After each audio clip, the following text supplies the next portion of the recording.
Hey, what's up, guys? This is Greg Anderson with the Endless Endeavor podcast. This is going to be episode number 4. And today's guest just kind of happened by happen chance. He's been a friend of mine for years. We worked together down in Los Angeles, serving warrants together and doing some cool guy stuff.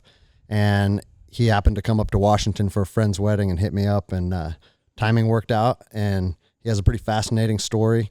I thought it'd be good to get him on the podcast and share his story, kind of where he came from, and then also delve into what he's dealing with lately, because he's been traveling the country dealing with the upsurge in rioting that we're seeing plague our country. So he has a lot of interesting details on that I think will interest you guys. So please welcome my buddy Travis, and go ahead, introduce yourself. Yeah, what's up, guys? My name's Travis. If you can't understand me, you'll figure it out. I'm from Tennessee. Good to see Greg. I hadn't seen him in 7 years. It's been a long time. Been in law enforcement for about 12 years now, 10 of that being in federal law enforcement. You know, that's about it. Just, got lucky enough to get out here, see Greg, and check out his podcast. All right, so you started in law enforcement back in Chattanooga with a local police officer? Yeah, that's correct. Yeah, Chattanooga Police Department. Okay. What was that like down there? Just like any other police department, I was lucky enough to work with some good dudes out there. Good crew. Started out in kind of a, melting pot of a melting pot area, crime, bars, so I got a good idea of what law enforcement was supposed to be. And then I ended up getting transferred towards the downtown area. And that's where I started working, it's called the College Hill Courts, the west side is what we called it. And, learned a lot there, was there for 2.5 years, and just, timing happened, great timing, and made it federal. Was there any reason you wanted to leave local law enforcement and go to the federal side? Not anything in particular, no. I was, that was my whole goal, was to go federal. Anyways, nothing in particular. Had a great time on patrol. Learned a lot of good times. That's where all the, we talked the other day. That's where all the funny stories come from, all the good stories. Yeah. So, no, nothing in particular. It was just timing. Yeah. And as most of you guys listening already know, I went the opposite route. I was with the feds first, and then I went to local. And it's interesting. A lot of people think like federal law enforcement supersedes local, or they're more high speed, or they have, it's just, from my personal experience, you can get just as far either federally or as a state commissioned officer, and one isn't above the other. They're just very different. And that's why I always encourage people, if you're interested in this career, make sure you do your homework, because it's just different. It's not better or worse or higher or lower. Absolutely. I never forget where I came from. I started out, and you can't forget that the locals are the number one defense, for civilians. The number one, they're there on calls. They don't know what they're getting into. Every time they respond to something, you play in your head 1,000 scenarios going to a disorder call. How is this going to play out? And you're doing this in a matter of, 3 minutes. By the time you get the call to the time you get on the scene, and even less time depending on if you're running hot or not, so. Yeah. No, it was interesting doing the reverse, because a lot of people in the feds, by a lot, maybe 50% come from a local law enforcement background. Mm-hmm. But when you're in local law enforcement, you don't see a lot of guys doing the opposite. I feel like once guys are with the feds, they usually tend to ride that out. Yeah, probably better retirement, I would say better retirement. And I'm not going to lie, a lot better pay. I probably tripled my income in 3 years from what I was making with Chattanooga PD. But that's the nature of the beast. That's just how it is, So yeah, it's crazy how much the pay scale will vary for patrol officer throughout the country, because there's some places where they're still in like the 30s and 40s, and then there's other officers that are making 6 digits with no overtime. Right. Yeah, I think I left there making somewhere around 34. So like I said, I tripled it in about 3 years. So you were on food stamps. Right. Luckily I've been lucky, so but yeah, it was definitely a game changer when I went federal. Yeah. So everybody that goes local first obviously goes through their police academy. Right. And then if you go to the feds, you have to go to another police academy. So, and me going the opposite route, I went to the Fed Academy first, and then everybody's like, you shouldn't have to attend a police academy. And hindsight being 2020, I'm glad that I did. Right. Because local law enforcement is like nothing I did with the feds was very applicable to Right. what I did. Oh, as a yeah. And patrol local level. laws. I mean, and that's why, I remember at the academy, like the federal academy, it was like everybody was stressing about Fourth Amendment stuff, and I'd already gone through it with the locals. So I'm like, what? You guys are stressing me out by stressing about this. Like, it's not that hard, And so, yeah, I mean, I could definitely see you would definitely have to go through the Washington State Academy in order to get those local laws, the state laws and stuff like that, as opposed to federal law, because they don't always mirror each other, No, not at all. So, and I also learned the Fourth Amendment means very different things to the feds as it does to the local agencies. No comment. plead the fifth. Yeah. So for those of you listening, like I said, me and Travis worked in LA for 2 or 3 years together. About 2.5 years together. Yeah. And then he ended up transferring down south, and that was before I ended up moving back to Seattle. But some of the previous podcasts I've touched on working for different agencies, and no matter where you work, there's going to be good and bad. There's going to be things to gripe about, and there's going to be things that you really enjoy. But what I noticed when I was down in LA, like, even though working the streets and doing warrants and that kind of stuff was more the exception than the rule, when I was out doing that, I got to be around guys like you, and that was the best part of being down there. Oh, no doubt. No doubt. That's the first thing I say about LA. LA was a cultural shock for me, growing up in the Southeast and then going out to LA. That was a little bit different, but I was into the gang stuff. So I actually chose, that was one of my top 3 spots to go was LA. And they were like, oh, this idiot wants to go to LA. Send him, but that's like the first thing I say is like the guys that I worked with, especially on SRT, like hands down the best dudes in the agency. So, no regrets at all. It was a great time. The short time that we were out there together. Yeah. I've always said, like, if that team was full-time team, I'd probably still live in Los Angeles. Yeah. And be a door kicker on SRT. Yeah. I mean, we did a lot of good stuff, man. We were, for being a part-time team, I think our camaraderie made us better than, some other part-time team, because we all were on the same page. We all had the same mentality, and we were all just like, we had no internal issues. No, it was a great team. Not a lot of drama, or really no drama. Yeah. Yeah.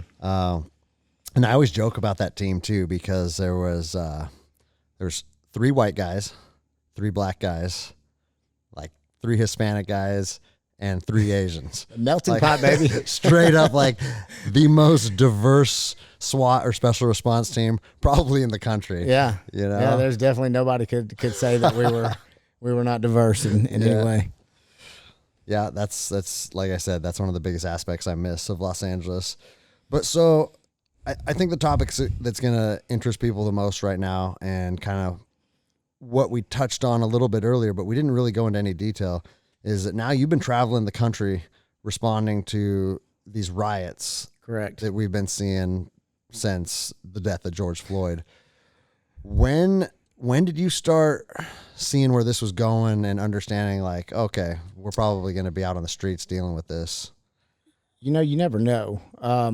If I had to say, when did I see this? I kind of figured it was coming for much longer than, March. I mean, June? Like before George Floyd was killed, and yes, he was killed by a police officer, and I don't condone anything what that officer did. And people need to know that most officers don't, or actually all officers that we've talked to, right? They don't. So literally not one. Right. And go ahead. And not to cut you off, but anytime there's a public use of force that is questionable amongst officers, there's always guys that are torn on both sides. Right. Like, well, he reached in his pocket and he kind of turned his back here, and there's lunchroom debates over a lot of them. Right. I can tell you guys, I have yet to find not just the law enforcement officer, but the human being that condoned that activity. Right. So right. And that's the thing, is once the cuffs go on, I've never seen anybody win a fight with their hands cuffed behind their back. Ever. No. And I touched on this talking to some friends. I'm like, listen, you could paint a picture where a guy has cuffs on and you get to continue applying force. Right. You know, but it would have to be, I mean, the guy would have to be like Van Damme. You know what I'm saying? Yeah. I mean, absolutely. I mean, it's all nonsense at this point. And at this point, as far as that goes, it's not about George Floyd anymore. It's not about, none of this is about, the BLM movement or, whatever. It's not about that. Not what I've seen. Not what I've seen. So to kind of get into a little bit, I've been to 4 different cities. Well, 2 twice. So I guess 4 different cities, but 1 city twice. So basically, there for the riots. And the biggest thing that I want to stress is I'm not going to get into any OPSEC stuff. There's not really a whole lot of OPSEC stuff, but I'm not going to get into details as to what my, operation was there, but what I saw and, what is being portrayed on the media is 100% not correct. The day that, that Trump, came across the street and got his picture made in front of the church, in front of the White House. We did a big push that day to get that crowd out of there, but that wasn't for that. It was for something else. They were putting up a bigger fence. That's what that was for. Trump just came out of the White House because he's like, you guys aren't going to scare me. That's my impression of why he came out, kind of leading from the front. You guys aren't going to scare me. So this is what I'm doing.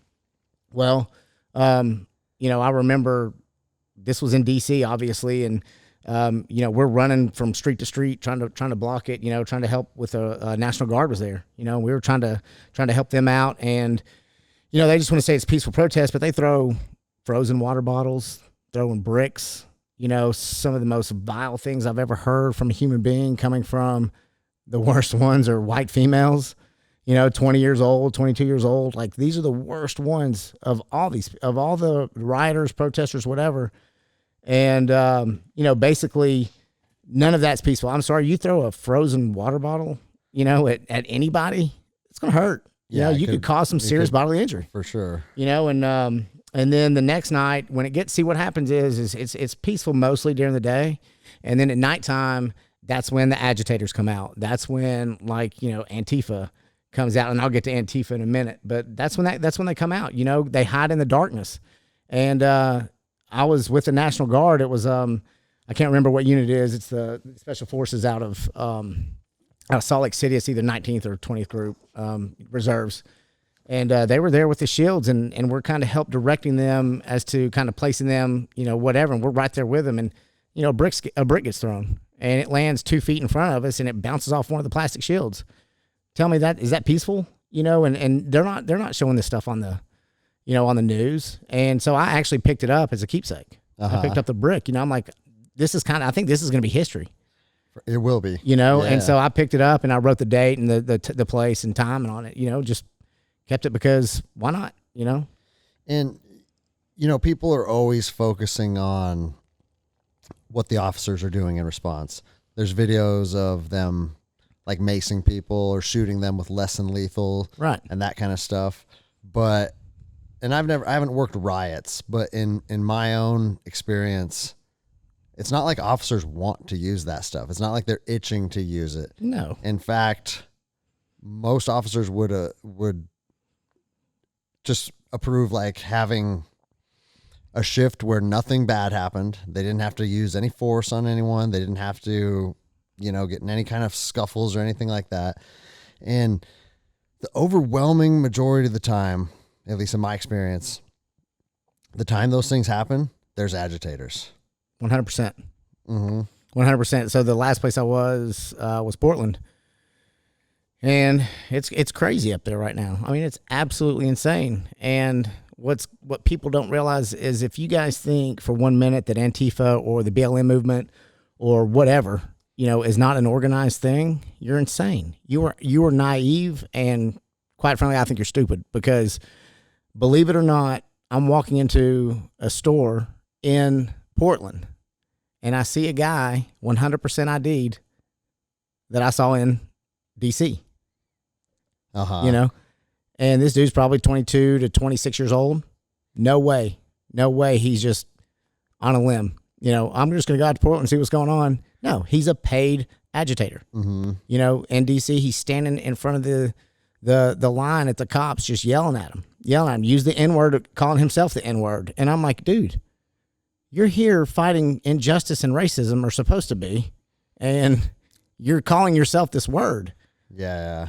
It's stuff. I just don't get it. It doesn't make any sense to me. Well, and it doesn't make a lot of sense to most people. Well, Because I hope not. I mean, this is what I think it is, and I've touched on this in some other previous videos. But you have a group of people that do feel some sense of injustice, right? That's fair. And of course, it's fair. And then you also have youth that are idealistic, that want to believe in something, that want to have something to fight for, and something to stand behind. I think that's just human nature. You know, it's like almost fulfilling that tribal desire to belong to something. And so you get these people that have like, they want to get behind a movement and they want to have a voice. And sometimes there's a catalyst like George Floyd, right? That now everybody can step up and have that voice and start talking about what they feel their injustices are. And then inevitably, anytime something gets momentum, other people use that momentum, they ride on that, and then they start pushing their own agenda. And that's at least from what I saw in Seattle, people used the crowds and the protest and kind of the disorder and the chaos. And then as soon as the sun went down, just like you said, they started breaking in stores, lighting things on fire, throwing Molotov cocktails at the police. And it's almost, I'm always hesitant to just start pointing fingers because I feel like maybe it's just me wanting to believe this, but there are a lot of good protesters out there that just want to be part of something and have a voice. And it's a small percentage of them that paint that picture that everybody's out there being shitheads. Yeah. I totally agree with that. Okay. I believe but unfortunately, and this is the way it is with police, right? When a bad cop does something like, what happened to George Floyd with Chauvin, whatever his name, I don't even care about saying his name, but whatever happened to him, like they want to lump us in the same category. All police officers and law enforcement in the same category as him. Yep. Yet these protesters are like, oh, there's some agitators out there and some rioters, but we're not them. And I'm like, oh, wait, so you want us to decipher between you guys, but we who are we? Like, fuck us, right? Fuck me, right? Fuck me, right? So, and that's the frustrating part. And, when you're standing out there on the line, we're told not to engage with them. And so, like, the stupidity that comes out of the mouth of these protesters, rioters, whatever you want to call them, it depends on who you're talking to. One of them may be a protester, the next one may be a rioter. I don't know. But, like, the stuff coming out, and we talked about this before the podcast, but it's more of a, people are they want to believe in something, but the problem is they're believing based on emotion and not logic. Mm-hmm. And so when something bad happens, it's like, oh, all cops are bad, blah, blah, blah. And then everything snowballs, like, the Rashad Brooks shooting in Atlanta and, all the knee-jerk reactions that people are doing, and it's just unbelievable. Like, if people would really sit back and think, hey, okay, what makes sense? What is the logical thing here? Because I've got to have some sort of faith in humanity that people don't really believe the shit that they're saying. Surely to God, please, don't let that be. But one of the saddest effects of what we're seeing nationwide is all the knee-jerk reactions from, agencies from coast to coast. Do you have experience with that? Asking for a friend. But no, like Jiu Jitsu's banned now. Like in New York, you can't do the mount. You can't do a guillotine. You can't do a rear naked. Because criminals are going to play by the rules in the streets, right? So we're going to set more rules for law enforcement. Yeah, and not only set more rules, but take away one of the safest and most effective ways of controlling someone that's resisting and being violent. Right. Absolutely. I've never seen somebody who was unconscious, beat me up or, beat you up or what. Like, they're done. And then they come to real quick. Yep. I've been out before, I trained jiu-jitsu, not as much as you, but, we used to train back in the day in LA, and shout out to Gogi Combatives or Goge, however you pronounce it, Agoge, there's so many different ways to say it. Combatives in Chattanooga. But it's just one of those, why not? Like Marietta, Georgia. Okay. That's right outside of Atlanta. They've made it mandatory that you train jiu-jitsu. They're cops. Mandatory. Good. Like, that is awesome.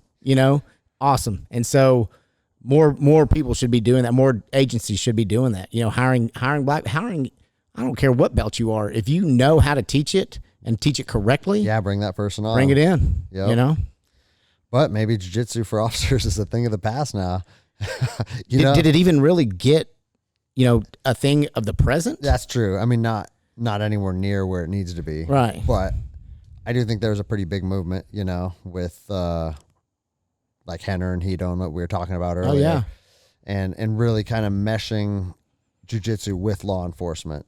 And this is a rabbit hole we could go down for an hour, but 6 months of jiu-jitsu, if you hate it and you go to training and every single day you hate it, and I haven't met that person yet. Yeah. But if you give yourself 6 solid months, if you are a police officer, you'll be able to control probably almost anybody that you come across. Right. And I think I may be wrong in this, but I think Marietta was 5 months. There was something about 5 months. You got to go for 5 months or whatever it is. That for whatever reason that number sticks in my head. But yeah, I mean, why not? I mean, if you can safely, not even safely, but if you can eliminate the amount of taser usage or lethal situations, well, no, because you don't want to switch those, but or baton strikes. If you can limit those tools, and wrap somebody up like a pretzel, why not? Why would you take that away from somebody? Well, and I think we touched on this earlier too before we were recording. It's not anybody in a law enforcement chain of command that is making these tactical decisions. Don't train jiu-jitsu. But I mean, it's like, you got your mayors and your city council members, and for like my agency as a corporation. So you have, these different high ranking positions that put pressure on the police officers and the police departments to change their tactics because of flavor of the week on the media, right? But none of these people are capable of taking somebody into custody and have the tactics and understanding of how things work on the street. I'll even go further. They can't even answer a disorder call without flipping out, like, oh my God, what's going on here? I don't know how to handle this. Hey, give it to social workers. Just kidding. But I mean, they're not just, taking somebody into custody, just even answering a call and handling it, in a matter of minutes. No. And well, I mean, and police officers are expected to wear so many different hats that, when people say, we want social workers to start responding to these calls, and every cop I know says, good. Yeah. Go ahead. That's the dumbest shit I've ever heard. Yeah, go ahead. Yeah. Let us know how that goes. If you want to take our workload, but it'll go bad at some point. Someone will get a steak knife to the neck, and then they'll be like, oh, why wasn't there a cop there on this suicidal subject? Right. And that's the issue, man. Like, you don't see enough good, enough good videos. Like, you don't see many at all good videos of what cops are doing, taking that guy off the bridge, who's about to jump, 300 feet off a bridge into the water. You don't see stuff like that. And trust me, this day and age, there's video of it. It's out there. I mean, we can't go anywhere. We can't even take a piss anymore without somebody videoing it, Yeah, so, I know, right? Yeah, I mean, so, and that's a shame. It's a shame. We were respected at one point, and now we're hated, dude. I mean, those people, man, the stuff they say, it's unbelievable. Well, I mean, it's all part of a narrative to paint the police officers out to be the bad guys. And that goes, it goes back to my first video that I did on May 5th. It's like they're making police officers do things that's kind of pitting the public against them. Yeah. And most cops didn't want to be doing that kind of stuff. And it's like, I don't know, I felt like cops kind of made some ground for a while. And then that whole portion of the COVID era put a lot of tension. And then the George Floyd thing was the catalyst that just pushed it over the edge. And now everybody's like, fuck cops again. Yeah. I feel like I hear NWA in the background all the time, fuck the police. Like, that's what I hear in my head all the time. Just stuff that we're doing. And you're right. Like, this whole arresting people for being out in the park. I mean, that's just silly, but I don't know a cop that would do it. Well, and that's the whole thing that compelled me to talk about it, is because literally every cop, it's the same with the George Floyd thing. It's a 100% consensus amongst coworkers. It was the same thing with the coronavirus, like all the executive orders that were coming down in the different states. Every police officer I know is like, there's no way I would do that.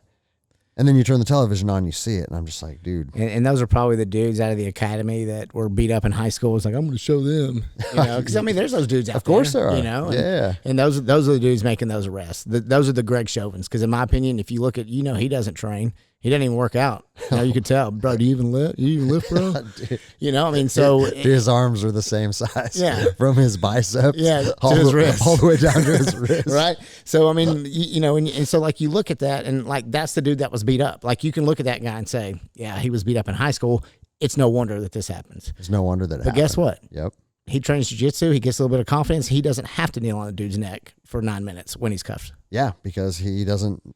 Not only does he understand what that position feels like if he trains, but you're right. He has the confidence and the ability to just be able to be comfortable in himself. Yeah, absolutely. So, but yeah, I mean, getting back to the whole, I'm afraid I'm probably going to be traveling again, before too long, because it doesn't seem to be dying down. And, I don't think it necessarily, like I said, I don't think it has anything to do with the movement anymore or the George Floyd death. I think there's more to it. I think it has a lot to do with our president and people trying to, specifically the Democrats trying to, get him out of office. Nothing's worked so far. So, nothing is stuck. Right. So they're trying to make it seem like he can't control the country.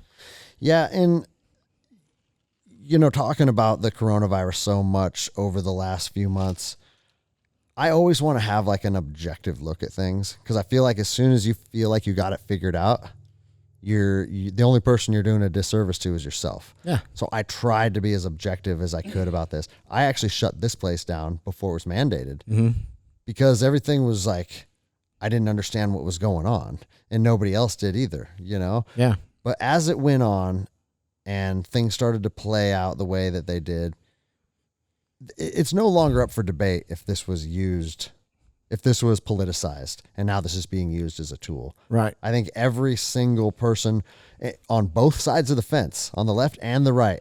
I can think of one who doesn't agree with that. I'm not going to mention any names or relationships, but I can think of one who doesn't agree with that. And yeah, obviously. But that was one thing that was interesting about seeing all the discontent over the coronavirus is before the whole mask thing.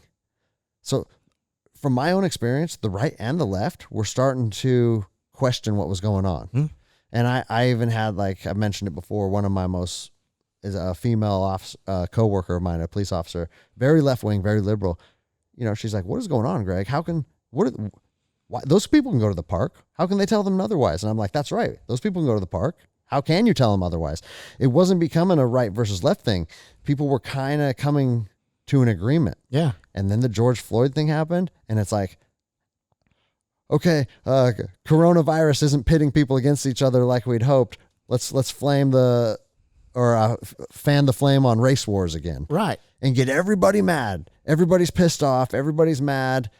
And then boom, now it's team mask versus no mask. Well, unless you're a protester, and then there were some wearing masks, but then they start yelling and they're like, "Oh, well, I got to pull this down so you can really understand me." So they'll pull their mask down, they're yelling and blah blah blah, and then they'll pull it up, and it's like, you're less than 6 feet from me, and you're yelling in my face with your mask down, bro. You didn't know that the coronavirus was just put on hold for those 3 weeks? Oh shit. Dude, they weren't mind blown. They weren't even mentioning it. Yeah. The news didn't and not only was the media not mentioning it, but the governors and the mayors, there wasn't a peep about make sure you social distance and we need to enforce this curfew for the safety of everybody. Right? How about we enforce this curfew under the threat of arrest? Because if we don't, you're going to get everybody sick. You're going to kill everybody's grandparents. There wasn't a peep of that. No, because unless it was at a Trump rally. Yeah, do you remember that? There was the Trump rally, and then it was like, oh, but if you go to the Trump rally, you're going to get coronavirus because you're going to be in a closed space. And then but protesters, fucking nuts to butt, shoulder to shoulder, yelling at you, whatever. And then almost to the day when the protests slowed down, it's back to the coronavirus. Yeah. Yep. I mean, and none of it, I mean, like if people would really sit back and think for 10 minutes, because it may take some a little longer than others, but like if they would just sit there and think, Like, come on, man, or woman, whatever. Like, just think what makes sense, and that's the problem. I think common sense has gone out the window, and on both sides. I think you got people so far right, and I'm not so far right. I just try to think logically, and what's reasonable, and unfortunately, you got people that are so far right and people so far left that I don't think they would know their head from their ass, to be honest with you. Well, and as long as people are out on those fringes, good luck ever moving forward. Yeah. Because I feel like 100% of the focus is always on the fringes. Yeah. And they're furious with each other over these things. And all the people in the middle would probably just as well like cut those fringes off and move forward. Yeah. Yeah, but I mean, some of the stuff, kind of getting back to some of the stuff I heard, there was one, black guy that said to me, he was yelling. We were probably, the fence was in place. This was in DC, and he said something like, he said, I'll beat you to a bloody pulp and rape your cracker ass daughter. Now they're there fighting injustice and racism, right? Yeah. So they're spitting racism to me or the law enforcement officers, and that's okay, right? And that's where I'm just like, am I missing something here? Yeah. Like, am I missing something? Somebody comment, let me know. Am I missing something here? So, and it's sad. And it didn't make me sad because I know that dude will never touch my daughter. Like, he'll never get there, just kind of the way you feel about your daughters, you're a protector and like, that's not going to happen. But, but it's just like for somebody to say something like that, that's pure hate. Yeah. Pure hate. Well, you know what else it is? It's not only hate. We've nerfed all the edges of our society to the point where there's no consequences anymore. Yeah. And as soon as there's no consequences, people start to become emboldened and they find that courage that they didn't have before. Yeah. Until you show a force of violence. And then it's like, oh shit, I don't think I was ready for this. Yeah, I wasn't ready for this. And like I talk about it all the time, I never have people give me like any type of attitude when I'm in civilian clothes. I don't have people like just blatantly disrespect me when I'm at the grocery store or I'm talking to someone anywhere. But as soon as I put the uniform on, people are so quick to chip at you. And why is that? Because they know that you're not going to do anything. They know that they're safe to talk shit to you and like try and impress their friends, And if you do, guess what? A video is going to be of it, and it's just going to show what you did. Yeah. And not what led up to that, right? So, yeah, I get it, man. It's shitty. One of the most respected jobs in the world has become one of the most hated and disrespected jobs in the world. Yeah, man. But it's like, I don't know. It's not only just in our profession. It's the whole country is starting to grow up in a world where there's no consequences. Yeah. Like, I don't feel like we're that old, but getting in fights when we were 16, 17, 18, like it was a normal thing. Like if there's any fights now, it's the end of the world. The police are there and everybody's getting like sent to the principal's office. And how can you figure out how to be a man without like growing up doing that kind of stuff? Yeah. Fighting, and that's one of the things I try to teach my kids, like you will never get in trouble at home for defending yourself. I'm not saying go out and kick somebody's ass, but if somebody's picking on you and they touch you, put hands on you, whether that's a point their finger in your chest or just a little shove in the shoulder, you defend yourself, you will never get in trouble. No, you'll get rewarded. Yeah, at home anyways, but we all know the person that throws the second blow ends up getting in trouble all the time and, by the school or whatever, so, but yeah, I mean, you're right. There's no like, hey, let's go out back. Let's whoop each other's ass, may the best man win and then be done with it, shake hands afterwards. There's none of that anymore. And like that in combination with the internet, because the internet is the ultimate emboldening tool, like you're talking about like the keyboard warriors out there, keyboard warriors, everybody trolling. Yeah. Like your whole life is online talking shit to people. And like you said, the most foul things that you can think of and nobody can do anything to you. Yeah. And then you start to like mesh that with real life because our culture is so reluctant to like resort to violence that people feel safe to just say whatever the fuck they want to anybody at any time. Yeah. And now it's coming down on police officers, teachers. Like I'm sure you've seen all those videos of high school kids like cursing out their teachers, and it's insane, dude. Yeah, and that's one of the things that I've talked to some of my friends about, like that I've been on mission because we have some downtime to talk, and it's like any position of authority is not respected. That's teachers, and I mean teachers, law enforcement. Hell, a lot of parents aren't even respected anymore. They're so disrespectful, or the kids are so disrespectful to their parents that nobody gets their ass busted anymore. Yeah, and that's a shame. But what do you do? What do you do? They think the police are gonna. Oh, I'll call the police on you, and then what does that do? That causes the youth to hate the police, and they grow. It's all a cycle, man. Yeah, it's kind of all intertwined. Yeah, it's like a snowball effect on everything. But the fact that like our teachers, I remember if I disrespected a teacher in school, my mom, I was scared to death of my mom. She would whoop my ass when I got home. I wasn't scared of my dad. My dad always like whooped me with his hand. Whatever, I'll take that all day. Well, what did your mom whip? My mom got me with a belt. She gave me like an 1.5 inch thick belt, like tell me to assume the position. And that was go to the bed, pull your pants down to your ankles and lean over the bed and wait, and so like so dude, that's a real thing, huh? Yeah, that's like a scene. That's like a scene out of a movie. Yeah, that must be like a Southern thing. I don't know, but like a funny story. My I guess I was 4 years old and I did something, who knows what the hell I did, but they told me to go to the bedroom and assume the position, and they forgot about me. And I was one of those, like, I'd take my ass whooping, like, just give it to me and get it over with. My brother, on the other hand, sorry, bro, but he would, like, bite the pillow and, like, start screaming into the pillow, and he'd, like, hold his hand up, and he'd be like, no, I'm not ready. And then he'd be like, he'd do the same thing over again, and then they'd, like, rear back to whoop his ass, and he'd be like, no, I'm not ready. So I was 4, right? And they told me to go assume the position, and I go in there, and they forget about me. And I come out and I like come stomping. I'm like, are y'all gonna come whip me or not? And like they started laughing. I don't know if I ever got the whipping or not. I don't remember, but it was just one of those like that doesn't happen anymore. No. Nobody gets their ass busted anymore, and that's probably part of what's going on in the world today with this generation. No, I mean, with all the studies and the data that we have, that's 100% what's going on. Yeah. If the home life is broken up, and they don't have a strong family unit, and people in their household that they look up to and that they respect and that they like aspire to impress, well, what do you think is going to carry over once they go out into the real world? The same thing. Yeah.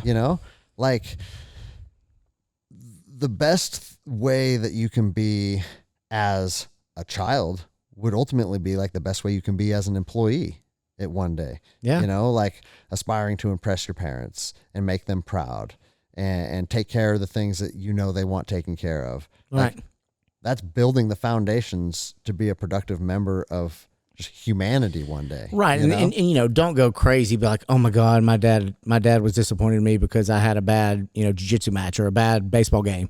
Like those are going to happen. Everybody's not going to be 100% all the time. But if you go out there and you give it your best, and that's what I teach my sons, like, playing baseball. Like, hey, I don't expect you to make every play. I don't expect you to hit the ball every time.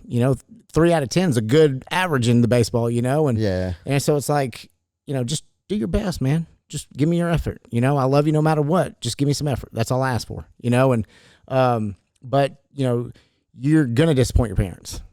You're going to mess up, but that doesn't mean that you can't be a good kid.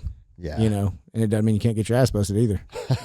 So. You're saying this new generation doesn't spank their kids. And I'm sitting over here like, yeah, that's me. Like, well, dude, I don't spank mine either. Well, here's the thing. Like, not by choice. I had to agree to it. It's compromise, huh? Right. I actually think if I had sons, I would.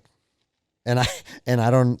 It's funny. Like when I talk to my mom about this, she's just appalled that I say that I would raise my children differently. But I mean, I have 3 young daughters. And I just don't feel like it's ethically right for like the man in their life that they love and look up to put his hands on her in like a negative way. Right. I'm afraid that I don't want that to imprint like, oh, the guy that you love can put his hands on you. Right. Whereas a boy, like, and this is just what it is, in order to have any type of like harmony in your house, you have to respect your dad. And for me at least, that respect came from fear. Yeah. I was afraid of that motherfucker. you know? And him and I grew into having a really good relationship when we were older. But when I was younger, I was terrified of him. Oh yeah. And he treated my sister very differently, you know? And I just feel like I mean, I know myself as a 16-year-old, if I wasn't afraid of him, I would have been walking all over him. Right. You know? And I think that's a tendency of young men. It's they want to start to challenge for that alpha. And if you're in my house, you're not going to win, you know? Maybe when you get older and when I get older. Yeah. But no, and to be honest, let me clarify something. Like, I don't honestly, like, when it comes to my kids, you know, my ex-wife and I, she'll tell me, you know, if my son does something, but I don't know that my kids have actually ever done anything to deserve an ass whooping. You know, like, they're good kids and I'm more than proud of them, you know, like, they're good kids. But, you know, if it came down to it, I think it wouldn't be me that would spank him. It would be, you know, my ex-wife. So, yeah. But see, you're making me feel like a terrible human being now, because I'm the complete opposite. I don't hit my kids, but I want to all the time. But again, your kids respect you, you know, and that's the thing. You can earn respect from your kids without whipping them. I'm just saying there's some people in this world that need ass whippings. Of course. You know, kids, you know, because kids at my son's school, you know, anyway, so. That's why it's imperative that our kids learn jiu-jitsu. Correct. So mine's not there yet with the jiu-jitsu, but he's trying some Krav Maga. He enjoys it, but he's got so many other things going on, you know, that, like, you know, he does piano, he does soccer, you know, so it's kind of like, you know, I don't mind paying for it. I don't mind getting him in it, but it's all about timing. You know, that's part of the reason I don't train as much as I used to. It's like he's got ball practice or whatever, so I don't train jiu-jitsu because of, you know, going to his ball practice or, you know, of course, since the Rona, but I've been deployed so much that I haven't been able to train too, so. You know, obviously, I'm always going to push jiu-jitsu, but I'm the same way with my kids. Like, 2 of them like jiu-jitsu and 1 of them doesn't, and the rule is you have to do something in athletics. And you can choose what that is, but it's going to be something. So she dances and she's in gymnastics. And I hope she comes to jiu-jitsu at some point. I mean, I don't know at what point you force it on them. I feel like for young females, it's imperative that they know a base level of jiu-jitsu just out of absolute self-defense purposes. Mm-hmm. But yeah, I don't know at what point I feel like I need to start to push that. Hopefully it'll just kind of work itself out. Yeah, the only thing that you run into is if you force somebody to do something, they're going to end up hating it. Yeah, and that's exactly why I don't. And that sucks. And, you know, like, you know, sometimes I wonder if my son plays baseball because I played baseball, you know, and I'm like, buddy, I don't care what you do. If you don't want to play baseball, don't play baseball, but I just want you to do something. You know, like you say, like, just do something that you enjoy, something that's, you know, active and everything else. And you know, when I think you get structure like that in sports, I think, you know, I definitely look at some of the people in these riots and I'm like, there's no way you played any sports.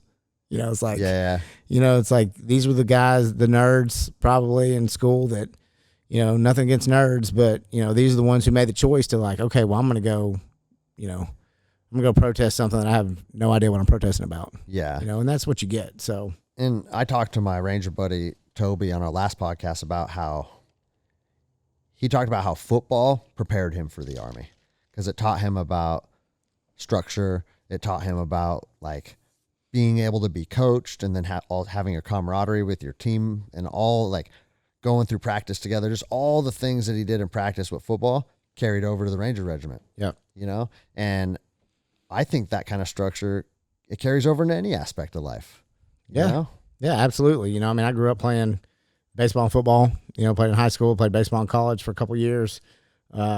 You know, I just got burned out on it, so I gave it up. You know, I didn't quit in the season. I waited till the season was over, and then it was just like, you know, man, I'm burned out, you know. So, but yeah, totally agree with that. You know, definitely you've got the team, the structure, you know, and you have a coach who is, you know, should be hard on you a little bit. Don't take it personal, you know, and let them get coached. You know, let people get coached because that's going to prepare them for life, you know. Yep. And it's interesting seeing my girls like with their coaches, both with jiu-jitsu and gymnastics. They are so much more coachable when another adult is the one giving the instruction that's not a parent. you know? Totally so agree. it completely teaches them like how to respect and follow the instruction from like a wide range of people aside from the parent. And that's important. I've seen it. I've seen it. I've seen it with my son. Yeah. It's just like today when my daughter was running down the dock or she was then jumped onto my boat and jumped off again a couple times. And this lady goes, "Hey, your daughter should probably just stay on your boat. Like it's starting to make me nervous." Yeah. And I told her, I said, "Feel free to discipline." You know what I mean? Yeah. And I think she thought I was being sarcastic with her. I got that. You know what I mean? And Yeah. but I was actually being like real. Like when we were growing up, again, not that long ago, we're turning 40 this year. Other adults could discipline you. Yeah. Like if you were at the store or you were on the sidewalk and you were doing something, another adult could say, "Hey, you cut that out." And what would you do? Hey, you'd cut it out, right? Yeah. You know? You're like, damn, I hope she didn't tell my mom. I hope my mom didn't hear that, you know? And I don't think anyone could discipline somebody else's kids. No, now the kid would go tell the mom, and the mom would go to that person and say, "Oh my God, did you tell my son this or tell my daughter this?" And then you got two adults getting into an argument. Yeah. And then it's like, Jesus. Or you know what else they'd do? They'd go home and then they'd post about it on the community Facebook page. Yeah, they put it out there for all their friends to see. So I was at, what's the grocery store? Hagen's. So I was at Hagen's today, and this is what happened. And then they give like you read more, and it's this really long post, and then, you're like, no, I'm not reading this. You're stupid for putting this on here. When we moved back up to Washington and we moved in the neighborhood we're at now, it's called Crosswater. Yeah. And there's like 4 different phases. And each phase has like a Facebook page.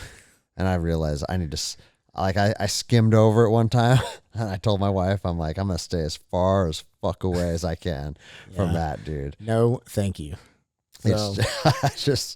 It's man, there's a generation of trolls now that are becoming adults. Yeah. And they're still doing that stuff. You know? And some of it's funny if you actually take the time to read it. Some of it's funny and you're like, surely this is a joke. Is she serious? Yeah. No, this is a joke. Wait, no, I think she's really serious, and it's comical. A lot of the stuff's comical, but man, like putting your business out there for everybody to see, like I just don't get it. I just don't get it. No. At least like negative business, like you want to, I get social media is good for the kids or like family members away, so people can keep in touch with what's going on with your family and kids. So I get it. But to put every single fucking minute of your life on social media, it's like, get the fuck out of here with that shit, Yeah. No, or the people like the whole point of them being on social media is to air their own dirty laundry. And that's just to get attention. Yeah. Oh, You it's know? totally attention grabbers. That's what it is. Yeah, I agree with that. Or actually the one that's even worse than people airing their dirty laundry is just being vague as fuck. They'll post like, "You guys won't believe what happened to me at work today. I need prayers now." So what happened? Praying, PM'd you, and you're like, shut the fuck up. Get out of here with that bullshit. So That's right. But yeah, so I don't know, man. What else? We kind of went on a tangent. Went from ass whooping these rioters to, Well, like I always say, we have 3.5 hours left on this dude, SD let's card. do it. So I can sit here all night, man. Fill it up and give all these listeners just some Some hillbilly talk, right? Exactly what they're hoping for. Yeah. So I think it'd be cool to like you touched on the Washington, the Capitol's riots, and you said we're standing there behind the fence, and people were yelling at us, But like, paint a bigger picture. Like, are you guys out there all day and all night? So it was kind of that way for a while. Basically, like during the day, we get out there early in the day. Depends on the day. Really, sometimes we're out there at 10 a.m., noon, 2 p.m. Just depended on what was going on that day. And during the day, it wasn't so bad. But then at nighttime, when the agitators were out there, we were, pretty much ready to go, kind of on hot standby. We had a couple of groups going and, all right, get ready, and it's like everybody, gear up, let's go, because they'd start shaking the fence or, getting rowdy. And, we still had the National Guard there, but, man, one night it rained really bad, and we're like, where'd the National Guard go, And then they were inside sitting on their ass doing I don't know what, And this wasn't the SF dudes. This was a different group. And so we're like, where the hell did everybody go? And so we're out there in the rain, kind of standing on the line, and you're like, what the hell? Like, this is nuts. And so it was a lot of times, we could have been standing there for 2 hours. Could have been standing there. One day it felt like we were standing there for about 6, or even longer than that. I don't know. And then, but a lot of times it was like, okay, gear up, get ready. Okay, they've calmed down. Okay, kind of, relax, kind of. So, I mean, there was some downtime, while you're sitting there. But for the most part, like, you kind of had to be ready to go at a moment's notice, because it just depended on what the crowd was wanting to do at that particular time. What areas are they, like, cordoning off? Is so it the federal courthouse? No. The Capitol? No, it's the, no. I'm not going to say where we were the first day, OPSEC type stuff, but it was no secret that there was a lot of federal law enforcement present at Lafayette Park, which is right in front of the White House. Okay. So that's where the majority of the protests are. So there's the park, and then there's like a road that normally, so there's the White House, then there's like a pretty wide road, and then there's the park, and then another road. Not sure the street names. H is one of them, and whatever, I don't know. But anyway, so typically what would happen, they shut down the park because they overran the park. So they kept everybody out of the park because there were people trying to, I think there were people trying to, get over the White House wall, which I guess they don't realize what would happen if they got over the White House wall. Yeah. So enjoy yourself. Right. Yeah. So, there'll be no more of yourself to enjoy. So, but, and it was just one of those things that they ended up putting a 4-foot fence up, which nobody tried to,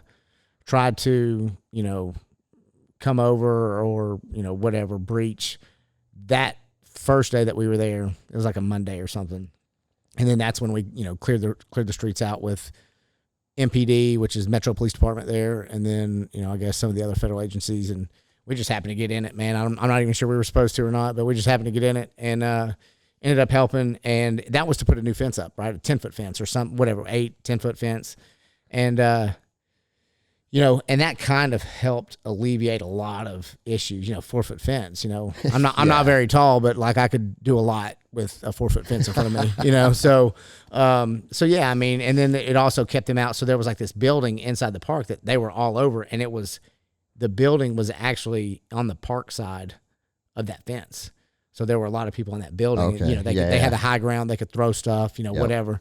But they got that taken care of pretty quick too. Anyway, so that was about it. And then once that 10-foot fence came up, it wasn't as, what's the word I'm looking for? Wasn't as like intense, maybe. Yeah. There were a couple of intense moments, like they broke like one of the brackets on the fence, like they were breaching it, but we nipped that in the butt real quick. That was also the same night the bricks were thrown and stuff like that, that I picked up. So, but I don't think a lot of people realize like that fence was not for our protection. That 10-foot fence was up to kind of keep us from going and handling business, because, I mean, like any law enforcement job, you still have rules of engagement. You still have use of force issues that you have to deal with. And so, but that was more for their protection than ours, I think. And so, you have conversations with other dudes that are on the ground, and it's just like, do these guys not realize what we could do? Because like we talked about before, like they weren't ready. Yeah. They had a 10-foot fence at this point that they could, talk a bunch of shit behind. And did you find like they were all talking shit to you, or was there any reasonable people out? There were a couple after it got dark. No.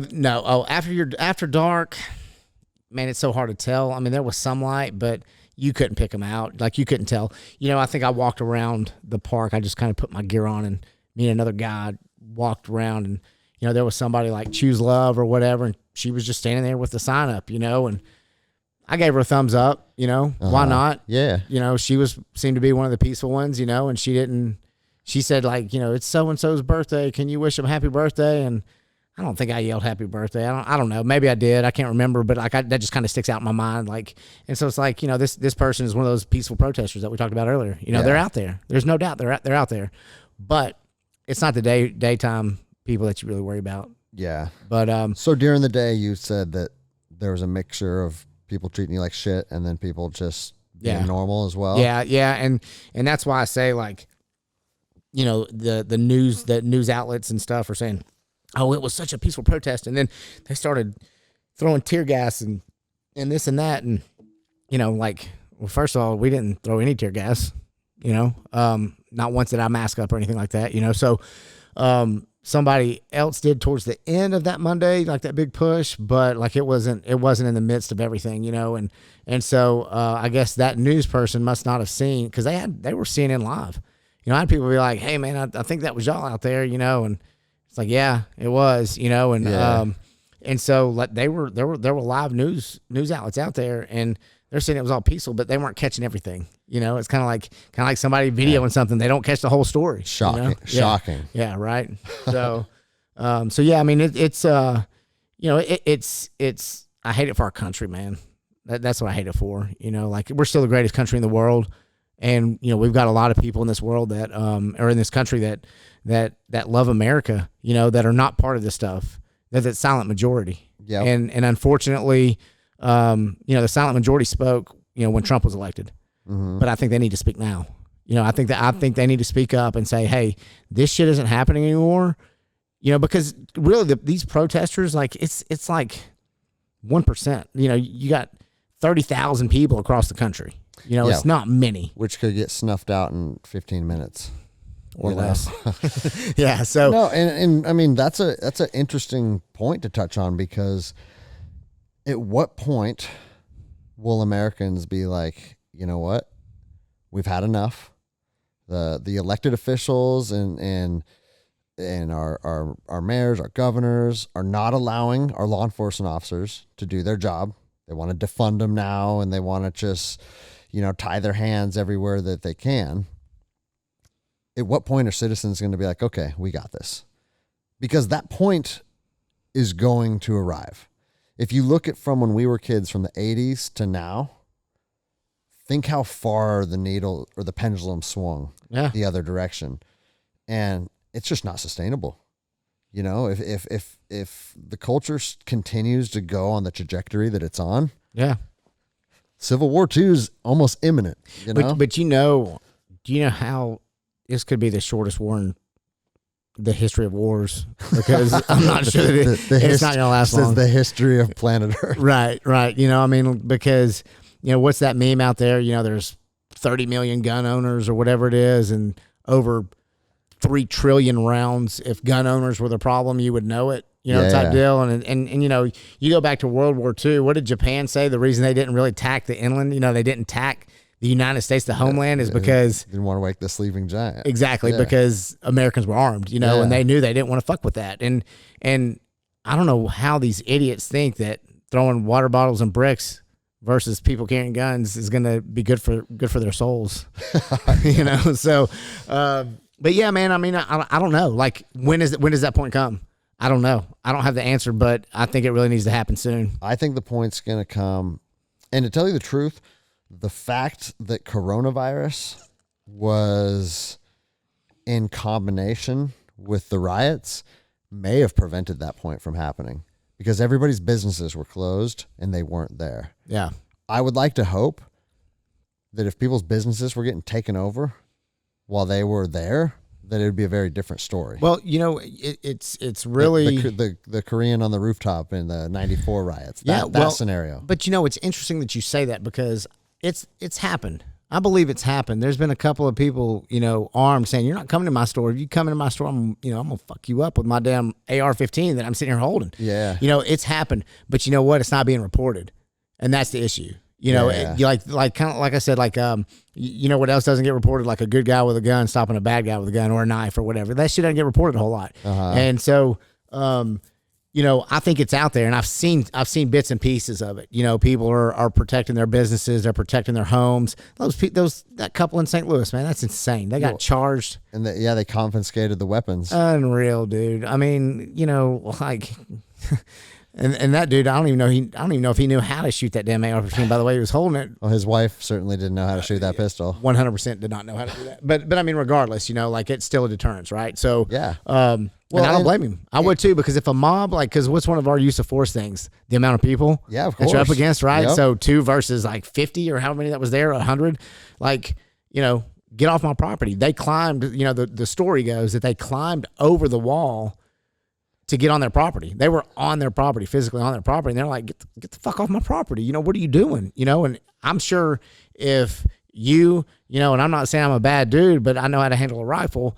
And if somebody comes on my property or 50 people comes on my property, believe me, I'm going to have at least 60 rounds. Yeah, of course. And so I don't blame the guy. And these are criminal defense attorneys too, from my understanding. So they knew what they could do and what they can't. And here, knee-jerk reaction, what do? They seize the rifle. Right? You told me that earlier today, right? Yep. Seize the rifle and they charged them.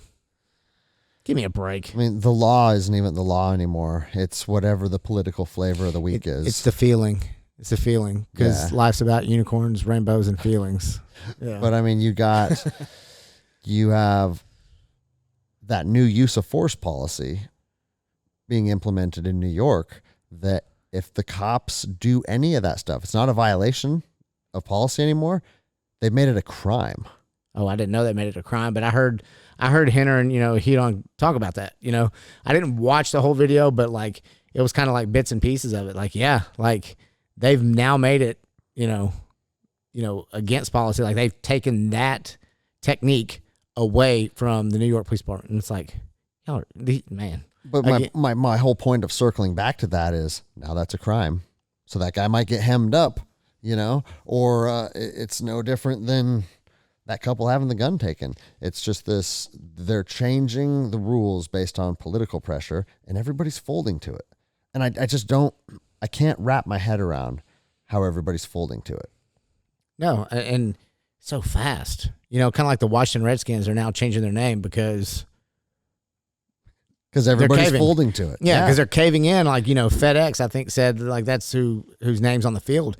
FedEx is like, if you don't change the name, you lose our sponsorship or whatever it is. And it's like, goodbye. Yeah, peace out. We've been, for 87 years, we've been the Redskins. And I'm not going to do what I feel is right because I'm a slave to your money. Fuck off. Yeah. Yeah. But unfortunately, money talks. Yeah, I hate it, man.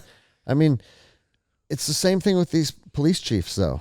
When the mayors and the city council members are saying, hey, you have to take away the rear naked choke, or the LVNR, as they call it. The response should be, do not tell me what type of tactics that I need to impart on my officers from the city council members. Like, right. We have our policies, we have our tactics. If you don't like them, find a new police department. Yeah. You know what I mean? Like, we're not going to work for you guys with you telling us how to take people into custody and when's appropriate to use this less than lethal. Like, let me handle that as the chief of police. Right. And what's crazy about that is one of the first couple of days of law enforcement, people ask questions, or in the academy, you ask questions and they're like, well, every situation is different. And it is. And 1 minute you may be able to choke somebody out, and that's just a tool in the tool belt, right? That's what they call it. So the next minute, shit, man, I may have to deploy my taser, whatever. And so, like, how are you going to, when every situation, every call is different, how are you going to tell me which tactic or which technique to use? Well, that's the dumbest shit I've ever heard. It's the dumbest shit you've ever heard. And it comes back to being trained and actually have been on patrol and lived on the streets and shot a firearm. Like, your capabilities are not as easily implemented as everybody thinks they are. It's the same thing when people be like, why didn't they just shoot him in the knee? Like, well, you've obviously never shot a pistol before. Right. Because I've been shooting pistol for 20 years, and some dude running at you with a knife, you should just be able to kneecap him. Yeah. Right? And that goes back to the podcast with, what was it, Scott? Yeah. So that goes back to that one. Like, you you talked about center mass, right? Because that's the biggest target, you know, and everything else. And knowing, like, kind of one of the other things I think you touched on was you're in a combat situation, you're not getting on your front sights. Yeah. You're not getting on your sights. You may, like, your second or third, you know, follow-up shot, but like your initial couple rounds, you're not getting on your sights, if at all. You know, because most shootings happen within 7 feet. So, and if you can't hit somebody within 7 feet, you need to keep training. You know, you need to train more. So yeah, I mean, it's just one of those, like, that kind of going off of that, you know, and that you can't shoot somebody in the kneecap. You can't just plan to shoot somebody in the kneecap. If you shoot somebody in the kneecap, it wasn't on purpose. Yeah, no, you know, it better not. It's because you jerked the trigger and, like, you probably closed your eyes and, you know. So yeah, exactly. So, like, that's the only way you shoot somebody in the kneecap. So unless you're just a hardcore stud muffin, but I don't know many people that would even do that. Well, so. And again, if you're squeezing your trigger, you have determined that dude presents a deadly threat. 100%. So if you have already in your mind articulated a deadly threat, a kneecap is not how you stop a deadly threat. No. You know? No, and that's why earlier I kind of corrected myself when I said you can't, you know, trade lethal with less lethal or whatever, you know. So yeah, so that's why I corrected myself on that. So yeah, once you decide to pull that trigger, or once you decide to even pull that gun out, you are 99% ready to pull that trigger. Yep. You know, once that gun comes out in a situation, because, you know, one of the things you talked about, like, you kind of touched on it a little bit, because I remember listening to it thinking, every fight I get in from here on out, there's a gun involved. Yeah. Whether that person knows it or not, I know there's a gun involved. And in the course of a tussle, does that guy feel that gun, and then does he try to go for it? You know? And so it's, you know, and that's one of the things, you know, and we all know, me and you know, use of force, and that's one of the other things that we can talk about, you know, like, people are ignorant to use of force, case law, stuff like that. And that's what goes, that's why the civil disobedience, you know, that's why we're having this stuff, is like, you know, leaders, oh, why couldn't he do this? Or why did he have to shoot, like Rashard Brooks, right? Mm-hmm. We can talk about that for a minute. Atlanta's off the chain right now, man. It's been off the chain. And that was what, a couple of weeks after, or a week after the whole George Floyd thing. And, you know, that guy, he took an officer's taser. You know, maybe if that officer trained jiu-jitsu, you know, or either one of those officers trained jiu-jitsu, that would have happened. You know, they would have subdued that dude, and it would have been a done deal. But whatever, that's beside the point at this point. You know, you got a Monday morning quarterback sometimes, but, you know, if they get a taser, we're always taught, everybody's taught that is a deadly force situation if a suspect gets a taser. And there's case law on that. And, you know, I've always thought that, because a taser will incapacitate you. Yeah. NMI, neuromuscular incapacitation. And you have a firearm on you. Yeah. And so if you're incapacitated, what's the next step? You know, incapacitation. Somebody knocks you out. Yep. Then what? They take your gun.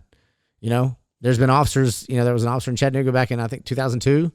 That happened. You know, she got hit, kind of knocked to the ground backwards. The guy took her gun and, you know, unfortunately executed her. And, you know, yeah, I mean, it happens, you know. And so we, as law enforcement officers, case law protects us because we don't have to take that risk. You know, that's what case law is for. It's to show that not what we can and can't do, kind of what we can and can't do, but it's also to protect us because we don't have to take that risk. The moment Rashard Brooks turned and fired that taser at that officer, he cleared leather. And, you know, you can actually see, I think, in the video where he moves it, he like the taser to his other hand and draws his firearm and shoots him. You know, did he know that he had the officer's taser? Probably not. Yeah. Tunnel vision, you know, I mean, all that stuff is legit, man. It's legit. And, you know, so as soon as in that popping sound, you know, of a taser with auditory exclusion, you may think that that's a gun.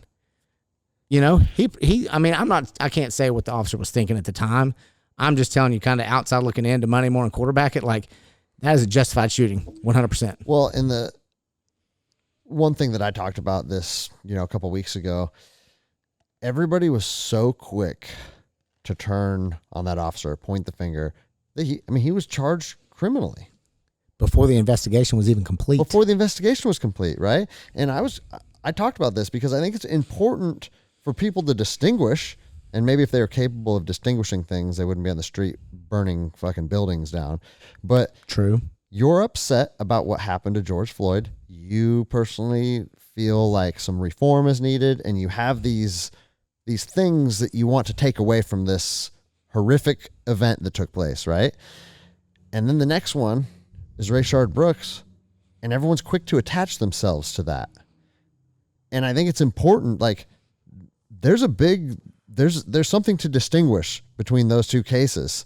Like, one is very subjective, and it's going to need an investigation, and nobody knows all the facts, and there's a good chance it was a justified shoot.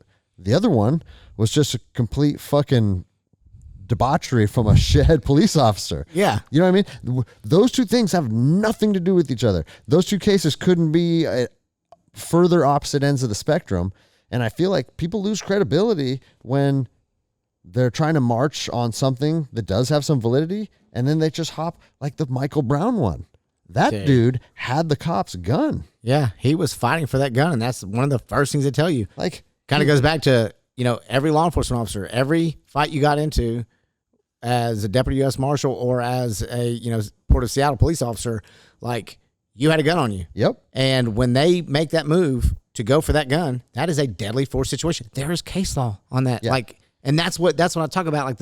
Like people are ignorant to use of force, and maybe it's up to our leaders, to educate people. Maybe the media should do some sort of, since people, listen to what CNN says, they'll never do it. But, maybe the media needs to do some stories on use of force and why cops make are allowed, not allowed. What's the word I'm looking for? Why cops are protected by case law based on some of the decisions they make. And then maybe, and that's where the logic comes in. So if they're understanding, then they can start thinking logically, but all they see is, oh, he shot an unarmed black man.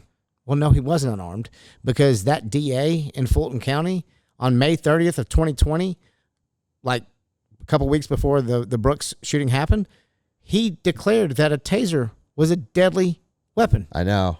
Yeah, the same guy. Yeah, and what's now the chances of that? Yeah, and now he's under investigation anyways for some other shit that he's done. So, he's under investigation for like some embezzlement from a nonprofit charity and some other shit. So. Something that I think would be good to touch on is deadly force situations, and this is what I've been taught. And tell me if you've been taught the same, both in local and federally. Like, once a deadly force situation has presented itself, and you determine you need to take that person's life, the means in which you do it are irrelevant. 100%. 100%, right? Yeah, 100%. I mean, and just like you said, what if the guy is grabbing your gun and you can't get it? Well, then you can stick him in the neck with a knife. You can bash his head with a brick, right? Deadly force has presented itself, and now you've determined it's legally authorized to take that guy's life. And I'm going to blow your mind right now, but the Port of Seattle, who I can throw under the bus now because I don't care, has banned Jiu Jitsu. And here's the craziest caveat: even in deadly force situations.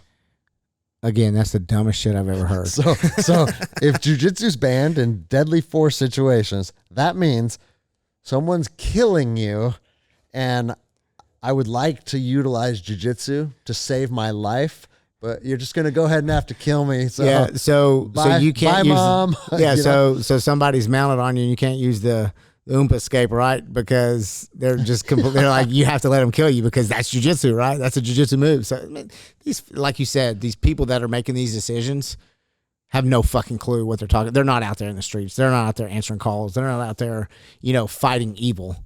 And evil truly exists in this world. And that's the problem, is people don't realize how much evil is truly in this world. Well, and as patrol level officers, and I was more of an exception just because of the nature of my agency and my jurisdictions, but the patrol level officer, it's 10 hours of evil a day. Yeah.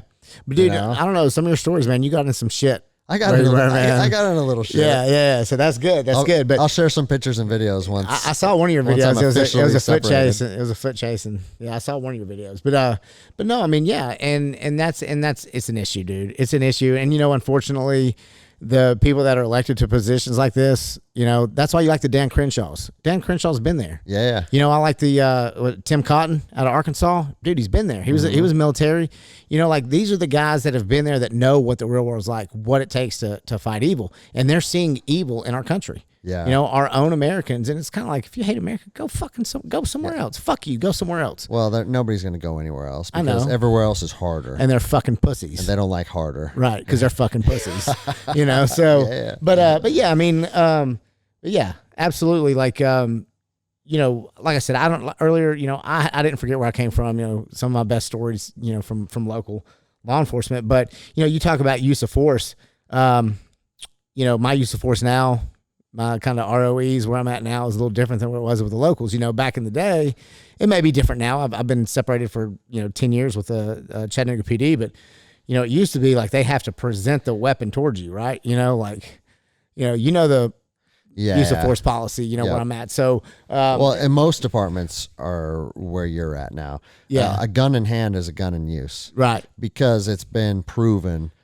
Action beats reaction. Yeah. That's been proven. Action is far faster than, You know? So, and that's good. I'm glad that's changed. I'm just kind of so far removed from the local thing. But again, I haven't forgot where I came from.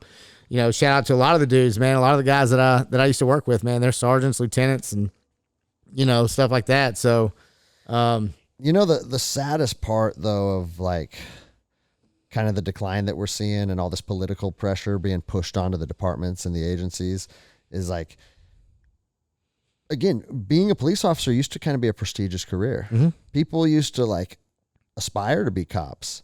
And then once they were there, that was a prestigious position. Yeah. Who in the next generation, who's 15 years old right now that says in 10 years, I want to be a police officer? Probably not as many. 2 out of 100. Yeah. You know, because you still got those ones that 15-year-olds that are probably a lot more mature than I am as a 39-year-old.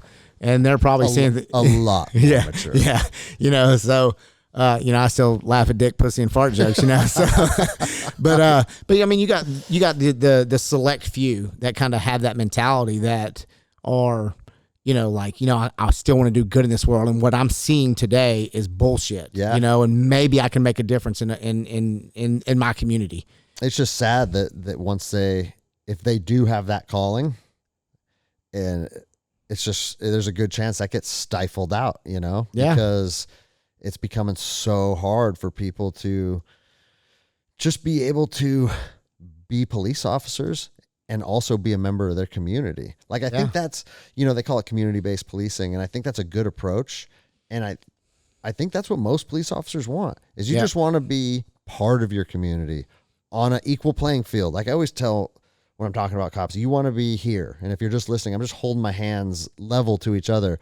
You want to be right here with the public. Yeah. Not up here, like barking orders, acting on your high horse. And most cops understand that. Yeah. And once you put yourself on a level playing field with the public, that gains their trust and that builds those relationships, in turns makes your job as an officer that much easier, right? Because if anything, how much easier it's going to be if you have the public's trust. Yeah. We don't have it now. No. And I talked about this even before the George Floyd thing. Like, people are looking sideways at cops when you're in uniform. Yeah. It's just an inherent distrust that's, I mean, fuck, man, I don't even know what the root of it is. I mean, it's partially hysteria. It's partially the 3% of shithead cops tarnishing our reputation. 3%, dude, bro. It's less than 1%, I'd say. Yeah. Honestly, I would say it's less than 1%. You're right. And let me kind of expound on that. When I say, I've talked about like the 10%, the 10%ers. Yeah. And there's a large percentage of cops out there that I don't feel are proficient at being police officers. And that's where I was like, wait a minute. Yeah. Just because you're not a good police officer doesn't mean you're a fucking dickhead police officer. That's absolutely right. Some people have no bit, like, maybe the guy that got beat up, like maybe he's just like not very quick witted or quick on his feet to where he can make those quick decisions. Yep. but he's a good guy. Yeah, you know, exactly he means right. well, you know. And so, you know, and I'm hard on police officers that don't believe in physical fitness, that don't believe in martial arts, that don't believe in spending time on the range. And there's not a lot of officers, there's not as many as you would think, that take those aspects of their profession serious. Yeah. But just because they're not very proficient tactically, almost every single cop I know has a good heart. Yep. And their heart's in the right place, and they want to help people. They're not racist. They don't want to hurt people. I don't know a racist police officer. Dude, the whole thing's cops are racist. And I'm telling you that not as like, I'm not trying to like push a narrative or like, oh, you like trying to change the perception of the agenda. Like, I'm fucking saying this just out of my own personal observation with a decade in the profession. No, dude, it's not a thing. It's not. And again, I was in Seattle and Los Angeles, pretty diverse, like, you know, left-leaning cities. Yep. Maybe there are other places in the country where it exists. I haven't seen it. I'm not going to say they don't exist. And I'm not going to either. Like you said, I haven't seen it. You know, even in the Southeast, I don't see it, man. Like, because the way I look at it is when it comes to, you know, I'm going to get my brother's back, my sister's back, and I don't give a damn what your skin color is. Yep. You know, as long as you're doing what is morally right, ethically right, and lawfully right, like, I've got your back 100%. And, you know, we can talk about this. You know, I think we touched on this not too long ago. I talked with our boy KC. Think of his initials. You know what I'm talking about? Yeah. You know, he's in a different city than LA now. But talked to him a little while ago. You know, black man, awesome dude from New York.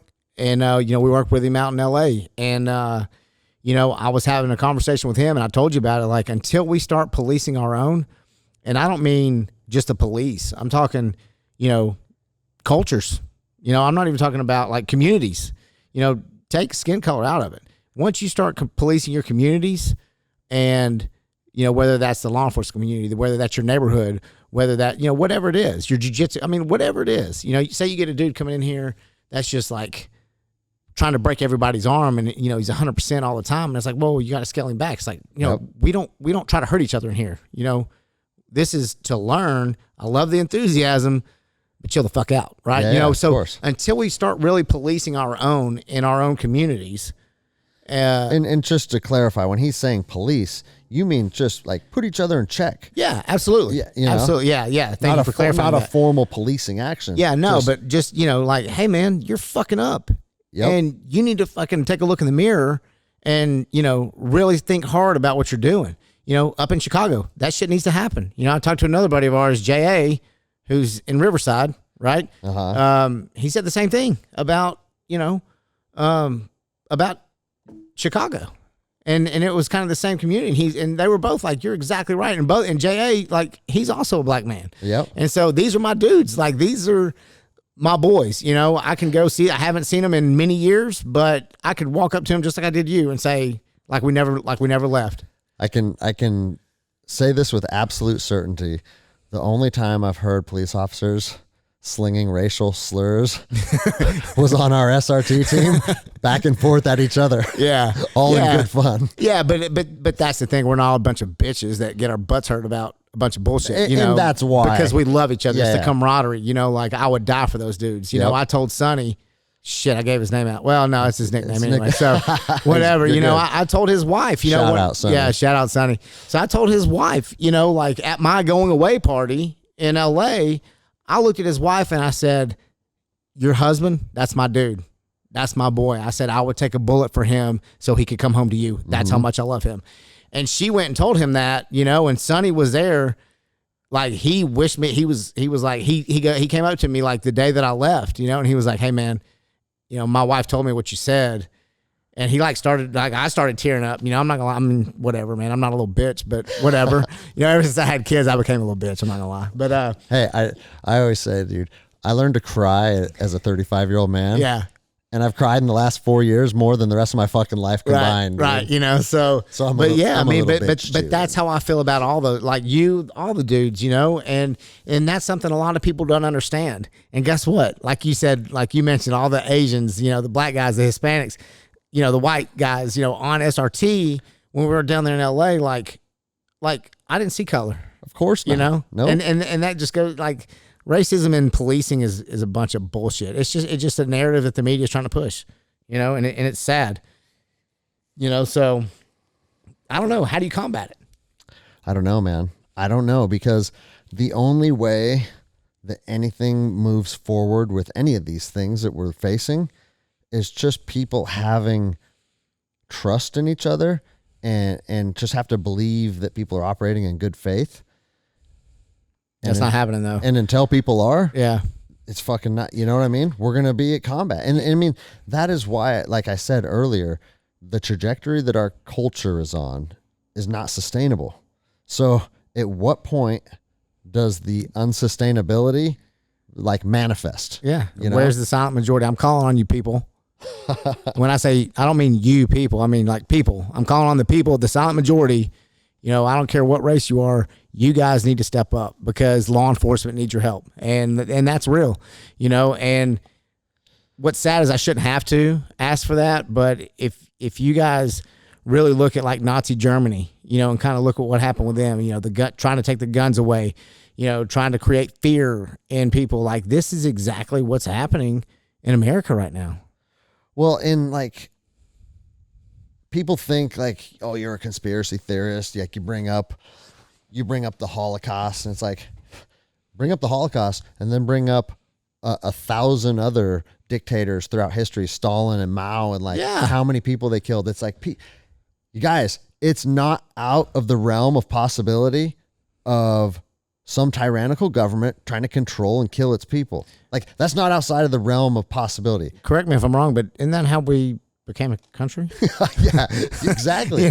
you know? So, I mean, yeah. And I don't mean, I mean, I'm not even saying the Holocaust. I'm just talking about Nazi Germany, period. Like Nazis, that's exactly what they did. And then what they did to the Holocaust, that was, you know, a bunch of bullshit too. But like, it didn't start with the Holocaust. It started long before the Holocaust. Well, and that's what I keep saying is when they ask officers to go out there and do these things and you feel like you're just bending the rules a little bit this time. Yeah. It's like, I've had so many officers be like, you know, I don't feel comfortable with doing these things, but then we saw officers doing these things, you know? And so if you feel it's okay to bend the rules this much this time, then you're fucking the future generation, because once it's bent this far, then they're going to take it this far and this far and this far. And that's exactly what's going on with this BLM and Antifa. Like you give them an inch and they're trying to take it a mile and then 10 miles and then even further. And so when is enough enough? Well, enough is enough in Seattle when they march on the mayor's mansion. Oh yeah, when she becomes, or is it a she? Yeah, it's a she. Yeah, when she becomes, I don't know. When it becomes a victim. Yeah. Right. You know, and that's the next day. Yeah. Yeah. I mean, it shouldn't even try and hide it. Yeah. Dude. Oh, now you, okay. So yeah. So now you want us to see, okay, I got you, fam. Right. You know, like, fuck off, you know? So I can say that cause I don't live in Washington, you know, so, or Seattle, whatever. So, but yeah, I mean, it's crazy. The amount of stupidity, because how does that saying go? Like you're taught this in history. Like, you know, who said it? Was it Churchill that said, you know, if you don't pay attention to history, it has a way of repeating itself, or it's doomed to repeat itself? Something along those lines, right? It was Churchill, right? That said that. And then I'm sure there's been other generals, you know, American generals that's repeated that in some form or fashion. So there's no way that is like a legit statement, because if you look at what's going on in our country and you're trying to erase history, you know, like people trying to take away the Confederate statue of Robert E. Lee, right? Do people really understand anything about the Civil War? Do they realize that Robert E. Lee was really wanting to be part of the Union, but he was a statesman first and he was a Virginian first, and Virginia went with the South. And so therefore he was the leader there, even though he believed everything about what the Union was doing.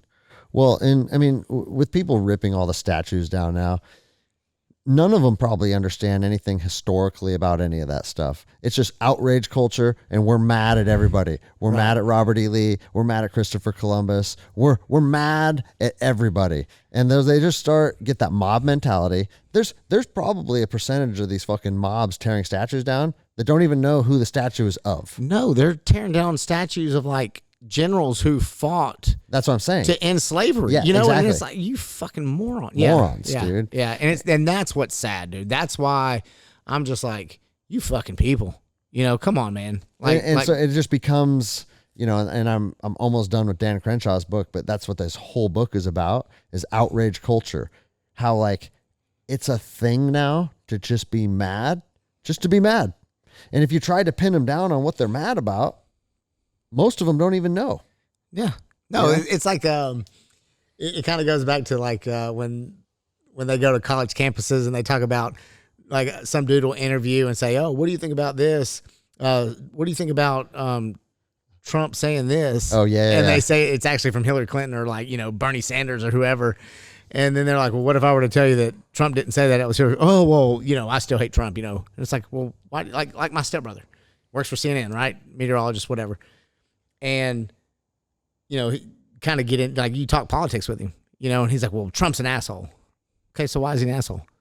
"Well, he's just an asshole."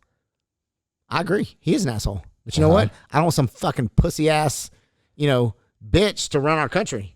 We're the greatest country in the world. Like, I want some asshole with some balls to run our country, you know, and that's what he's doing, you know? So good on him, with everybody, with the media, the Democrats doing everything they can to stop him, and he's still pushing forward. It's crazy. It's crazy seeing his level of resolve and like not giving a fuck. Yeah. With the absolutely overwhelming amount of hate that's constantly being spewed. You know, I was fucking overwhelmed after my video went viral. Got like 10,000 emails. Yeah, I was like, I know that guy.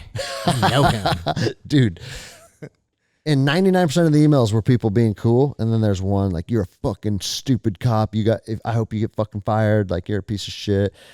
And those would be the ones that's like, I'm not a piece of shit. I'm a pretty nice guy. You know, like, wait, why does this guy think I'm a piece of shit? Right. But he was a keyboard warrior. But bro, it's like, until you kind of get hardened, I feel like it's human nature. Like, dude, when it's all good, it's all good. People saying, "Hey man, I appreciate you." Like, "Hey, it's all good." And then when someone's like, "No, you're a piece of shit," that's the one you hone in on just naturally.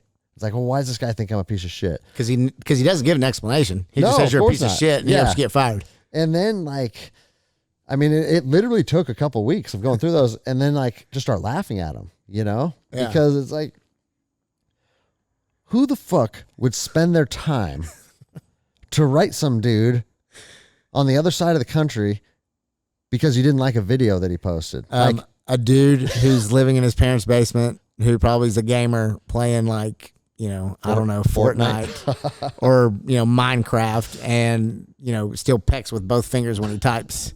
Actually, I'd do that too. So no, but like, you know, that dude that's like, "Oh, I'm gonna really get this guy with my keyboard." Yeah. You know? It's like, fuck off, dude. No, the Joe Rogan approach is doing me well.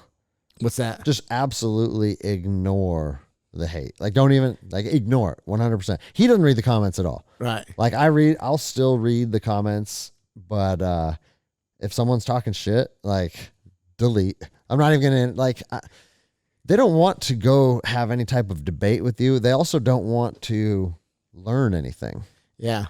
They just want, and supposedly writing hateful shit on the internet gives a dopamine spike. So it's the same effect as the rat hitting the cocaine button in the cage. Yeah. People get addicted to that shit. Yeah. Dude, I normally, like, when it comes to that, I'll start responding. I'm like, da, da, da, da, and then I'm like, delete. Like, I got it off my chest and I just deleted. I won't even post it. I did do it once, though. And I don't know why, but I had a friend post something about the Rashad Brooks, you know, shooting. And there were a lot of people saying this stuff. And so I started spitting out use of force, case law, you know, Connor, you know, all that stuff, like Tennessee versus Garner, and then Graham versus Connor. Yeah, Graham versus Connor and all that.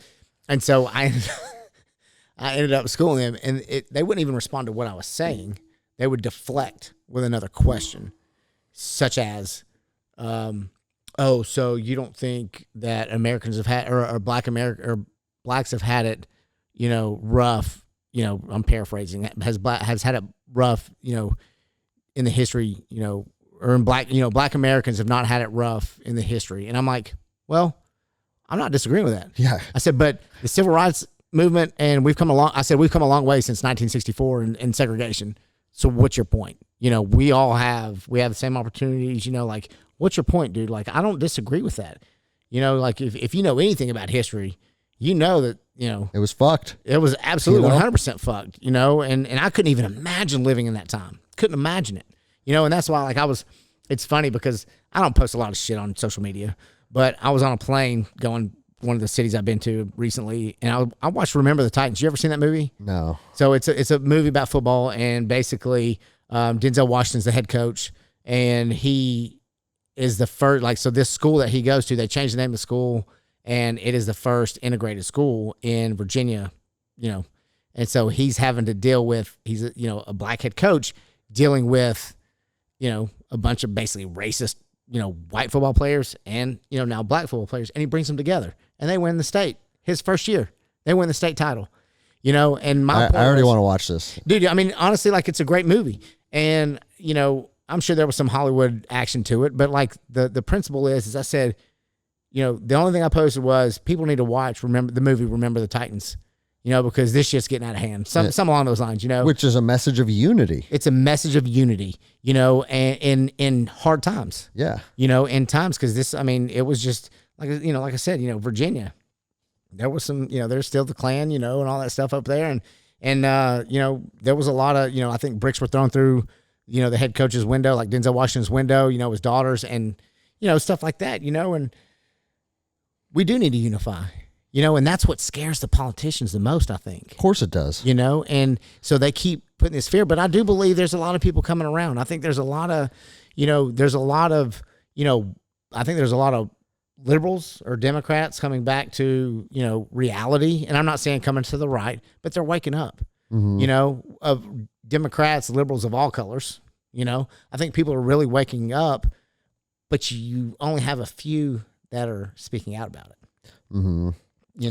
No, it's an interesting phenomenon how everything has to take a side, and like once you're on that side, that's your side, and it's right versus left. It's literally it's mask versus no mask now. Yeah. It's black versus white, and the media has to become fixated on something and just make it this national issue that's going to get everybody spun up, get everybody upset. Like, remember, like, the men going into women's restrooms? Oh, like, yeah. But I mean, how much focus they put on that and how mad everybody was. And it's like, is it really even is it even an issue big enough to have fucking national headlines? Because you're not going to really have that many dudes wanting to go to a women's bathroom. And then when you do have that dude that goes into a woman's bathroom, he's probably going to get his ass beat by the dad standing outside, waiting on his wife or his daughter to come outside. So, like, and guess what? That issue died because nobody talked about it anymore. Exactly. That's what I'm saying. Then it's on to the next flavor of the week of how we can piss people off at each other. Yeah. One of the best things that I've seen, and it's an old interview, was Morgan Freeman. Have you seen this? The interview where, the guy says something about, what do you think about race or whatever? And he's like, stop talking about it. Stop calling me a black man, and I'm going to stop calling you a white man. Stop talking about it. You stop talking about it, and you just address people as people, human beings, and you treat them with respect if they deserve respect. Yeah. It's pretty simple. To me, it's simple. It is simple. But then again, what do I know? I'm just a dumb old hick-jawed southerner hillbilly. Yeah, dumb old hillbilly, right? So I'll be sure to have the subtitles on the YouTube video. That's funny.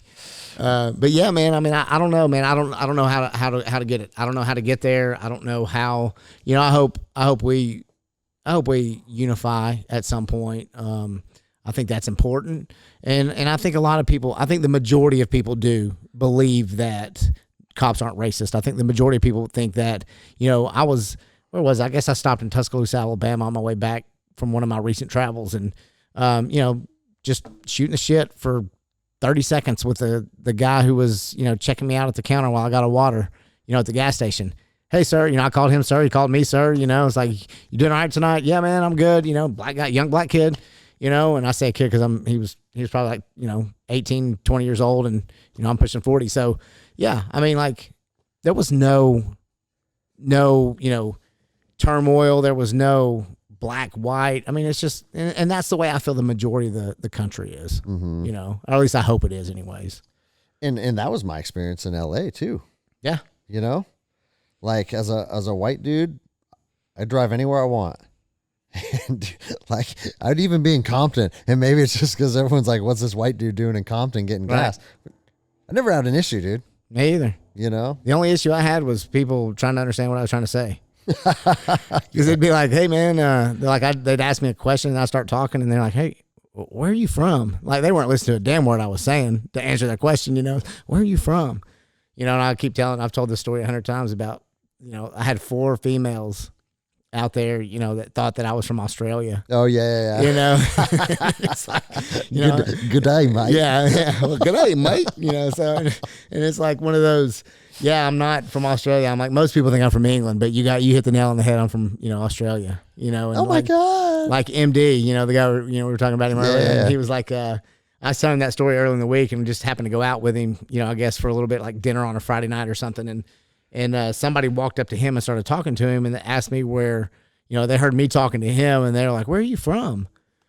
Australia? And I looked at him and he was like, you've got to be fucking kidding me. Like, cause he couldn't believe it. Like, he didn't believe it. I was like, that's the 4th one who thought that I was from Australia, and like that I kind of lost some faith in humanity at that point. So what I think, November is gonna like. Oh, I think it's gonna change the world. So I think all this the crazy riots and stuff, because I mean, let's talk about it. Trump, they've tried to pin him on so many things, right? Impeachment, Russian collusion, the economy sucks, COVID, like, and they had nothing stuck because the economy's coming back. Right. They're saying, oh, he didn't handle it well, but let's be honest. Like, who could also, well, Trump shut the country down because he didn't know, kind of like a lot of these people, like you didn't know what this was. So you shut the jiu-jitsu down. Right. Yep. So Trump didn't know, but when he realized that he was being duped, he was like, governors, figure out a way to open your states back up, And so because nothing's worked, they're going to try to, Antifa, the George Soros, the Clintons, God, I hope they don't suicide me. It's as good as done. But they're focused on suiciding somebody else right now. Oh yeah, that's true. So yeah, but like they I think their sole purpose is to get him out of the office. So they're going to fund this Antifa, the BLM movement. They're going to fund all these things and all these riots and protests until November, just to keep the country to make it look turmoil. like he can't control the country. Yeah. So let's say there's a re-election for Trump. Do you foresee another 4 years of just absolute, like, trying to tarnish him and shit on his every single step? Or do you think at that point, hey, he's our president for 4 years? Do you think anybody will have the humility to try and move forward? No, I don't, because if they haven't figured that shit out yet, the Pelosi, well, I mean, maybe different. You get Pelosi out, you get Schumer out, you get Adam Schiff out. You get these assholes out that really don't know shit about politics anyways. Did you see Pelosi when she was asked about all the statues being ripped down? Did you see her?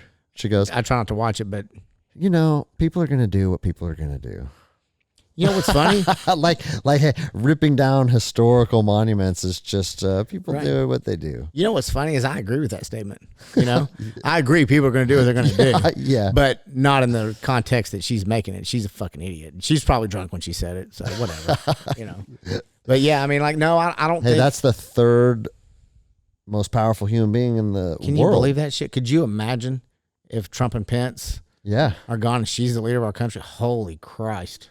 I can't imagine that.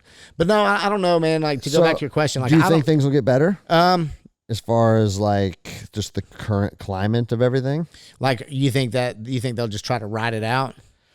I think they probably won't try and work across party lines and work with Trump, but maybe they won't just be so fixated on vehemently getting him out of office because he's not going anywhere at this point. Right. And I mean, and I hope so. I really hope so. Because, I mean, I've said this from day one. I bet after November election, COVID just disappears. Probably. You know, and it's weird how as soon as the media just kind of removes a narrative, it just poof. Yeah. Yeah. So I mean, I hope so. I mean, you gotta want to keep faith, man. You want to keep the hope that okay, because what has Congress done? What have they done in the 4 years that Trump's been, the president? They haven't done a motherfucking thing. Mm-hmm. They haven't done anything but try to remove him from office. Anytime they meet, it's talk about Russia collusion. It's try to impeach him. It's try, it has nothing to do with us. Yeah. The citizens of the United States. It has nothing to do with us. I'm sure they passed some bill that like pads their retirement or gives them raises or something. Actually, I think they did do that. Yeah. They did give themselves raises. I must be psychic. Wasn't that during the shutdown too? Didn't they give themselves raises? Whatever it was. I don't know. So, but yeah, I mean, you want to hope, like, you don't want to just be complete negative Nancy and say, they're probably not going to do anything because Trump's reelected. I mean, you want to hope that maybe they can just say, all right, well, fuck it. He's our president for the next 4 years. So let's see what we can do. Yeah. Let's see if we can come to some sort of compromise, and just try to work with him. Because from my understanding, he's done so many things for this country like that nobody else could do. So he's definitely somebody that can be worked with. He wouldn't be a billionaire if he wasn't. Yeah. Made some pretty good decisions in his life. What about if Biden gets elected? What do you see happening with the country? What I see happening with the country, I say Biden gets elected. If he gets elected, then whoever his vice president will become vice president because he's not going to be fit to handle the presidency. Yeah. And so whoever his vice president is, will end up taking over the country. That's what I think. And this isn't even a jab at him politically because this is outside of a right versus left issue. Yeah. But I think everybody's shocked that that's who they chose as a front runner because there's something clearly going on. Yeah. And my dad, I watched him die of dementia. Yeah. And it was a decade-long process. And when it first starts, you don't even really, something just seems a little off.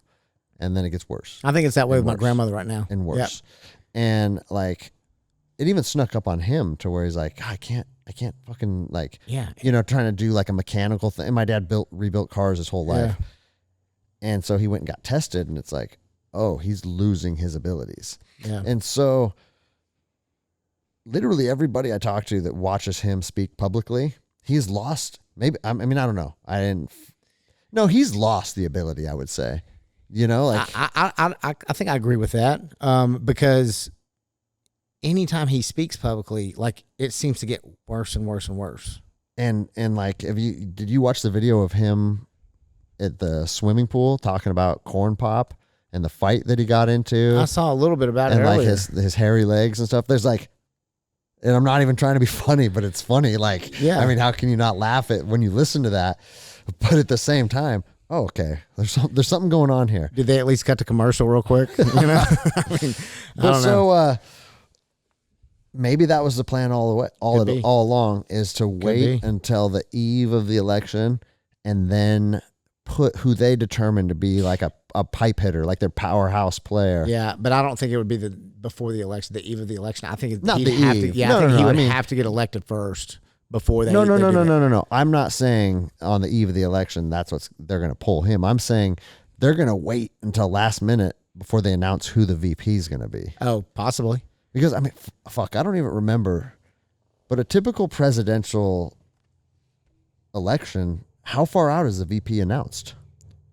I think it's announced pretty early because part of your presidency is based on the campaign. Is your and your vice president's part of that campaign. So I would imagine, because we're getting close. Yeah, yeah, no shit. Because the RNC's coming up, the DNC's coming up. That's the Republican National Convention, Democratic National Convention and stuff. So yeah, I mean it's upon us, man. And I would imagine they would have that, and that may be where he announces his vice presidency, Biden. His vice president. That may be where he announces it. But, what about him? What about the debates? I heard they're not doing debates. Well, I heard Joe Biden's not going to debate Trump. Yeah, that's There's a difference. And when I say I heard that, I probably heard that from you. So I may have said that. I don't know if there's any validity to it. I mean, but because of the COVID thing is what, that's what Trump told me. No, just kidding. I don't know Trump. Well, I've done a lot of Zoom calls since COVID. So yeah. Oh yeah. I mean, so they could definitely do it Zoom. It's real easy. Installing the app takes about 40 seconds. Right. So if news crews or news, shows can do their shows by Zoom because of the Rona, then, they can do some debates the same way, so. I've been saying since they announced that he was the front runner, that's like, I should have everybody over like it's a UFC pay-per-view and make popcorn and order pizzas. Play a drinking game every time he fucks up his speech. You have to fucking drink. Dude, it might even be uncomfortable to watch because that Trump is mean and ruthless in those scenarios. He always gives people nicknames and it almost might feel like something's wrong if he's just tearing Biden to shreds. That's someone's sick grandpa. It'd be watching like a UFC fight and somebody getting knocked the fuck out. And you're like, oh shit, it'd be the exact same thing just with words. Yeah, and you're like, oh damn, did he just say that? Yeah, he did. So, but yeah, man, it was. I don't know. I'm interested. But I just don't see Trump losing. I don't see all the good things he's done. The unemployment rate. Period. I don't care for what color your skin is, but the unemployment rate. Period. Yeah. The economy. The stuff that he's done, the deals he's made with other countries, or the deals he's backed out of from other countries.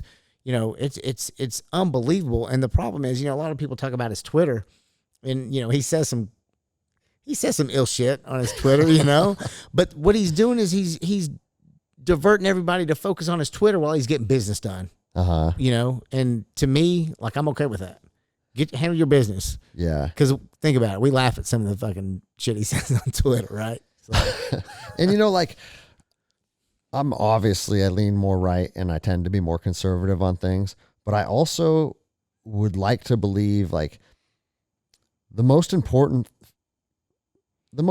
thing that somebody has to bring to the table for me to vote for them is they have to be someone I just think is a good person. Yeah. And I don't know, did you listen to Tulsi Gabbard much?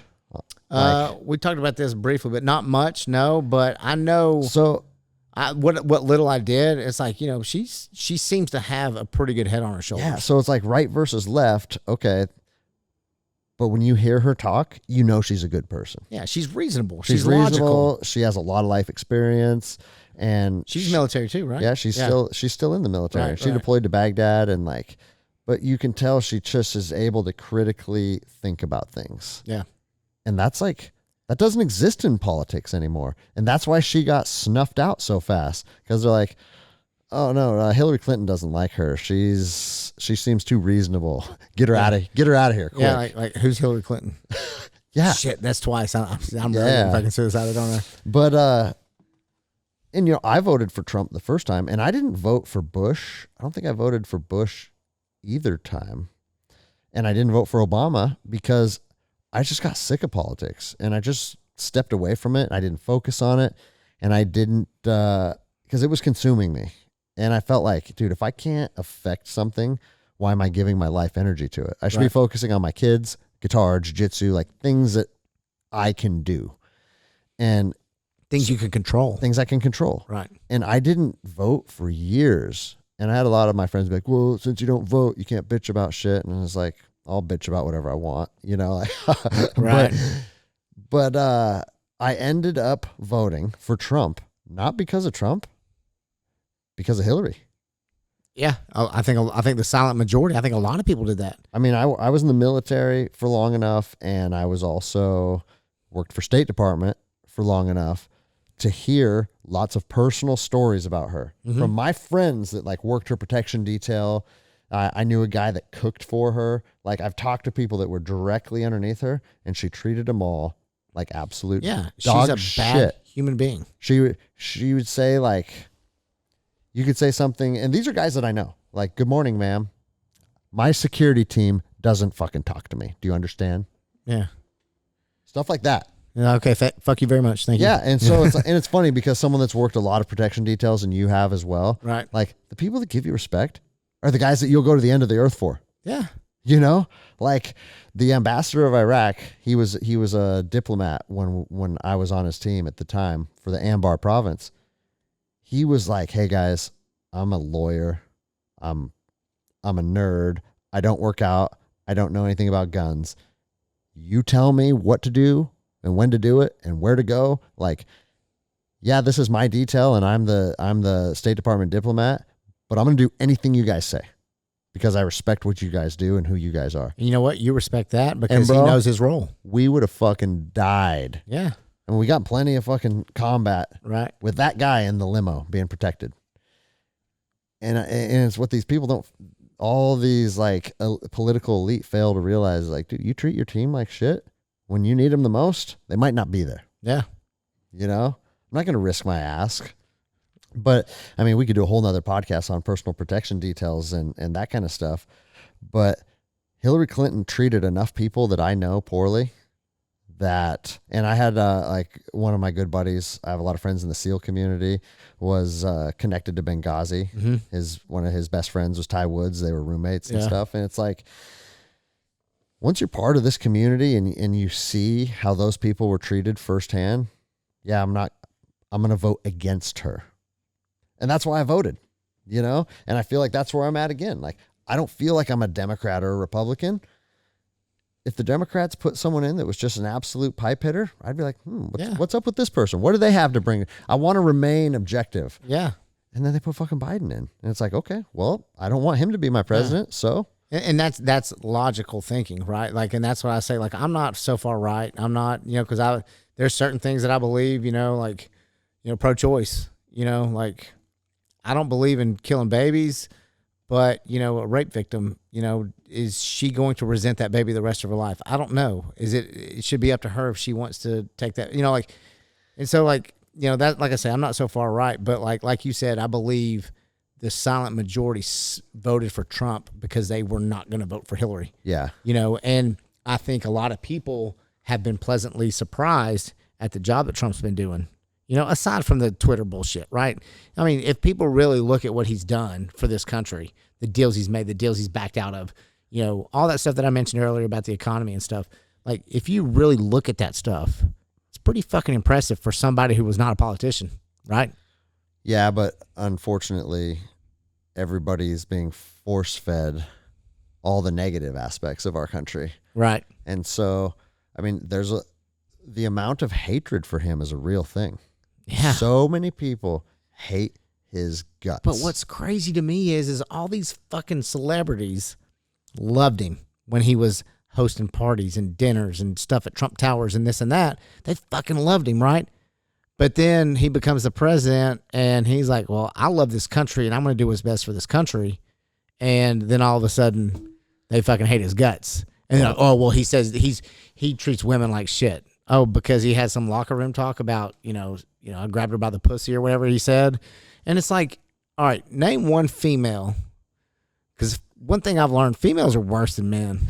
That's right. Females are worse than men. And you tell me that females don't talk like that, you're out of your mind. Well, and you know, and again, like, name one man or one woman that hasn't talked some shit like that. Yeah. You know? Yeah, dude, listen to what I did last night. And when your know? whole life is in the public spotlight, like his has been, yeah, of course something's going to get caught at some point. And it's not like he said something like just absolutely egregious. You know what I mean? He's just being fucking sexual. Like, he's a dude. He's a dude. He's being a dude, you know? And I can respect that, you know?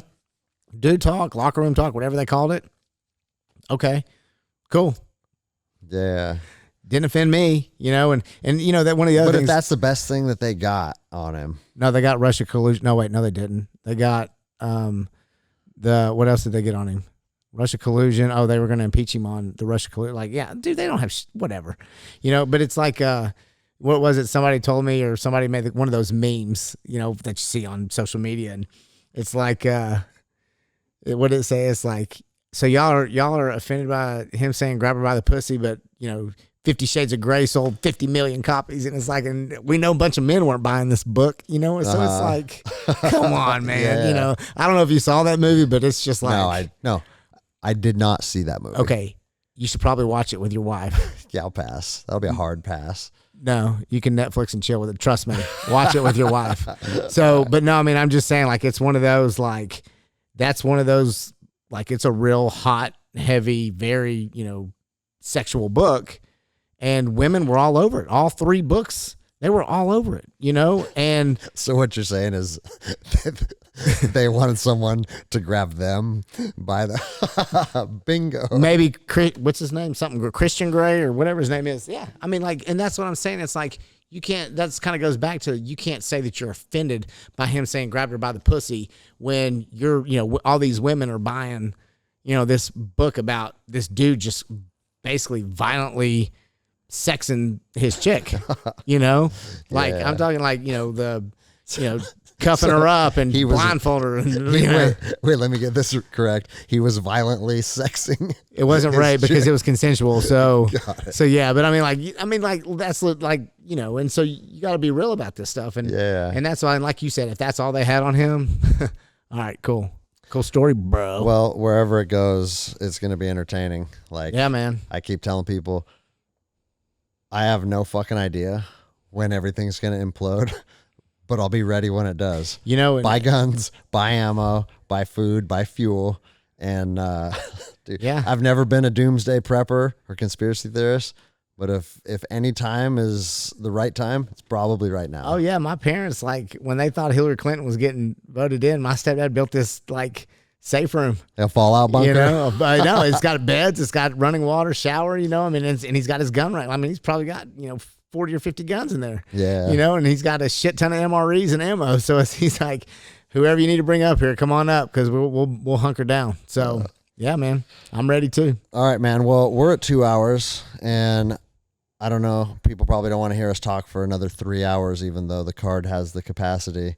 But I know you're going back to, well, for OPSEC reasons, we won't say where you're going, but you're going to deal with more protests over the next couple weeks. Yeah, probably heading back out at some point. And it sounds like it looks like for the foreseeable future, this is what work is, huh? Yeah, man. And our guys have been getting hammered, like literally hammered. You know, I mean, guys have been getting attacked with hammers and stuff like that. And is the video that we saw, is that like publicly out there? Yeah, it's out there. It's on Twitter, you know, so stuff then like that. We can talk about it.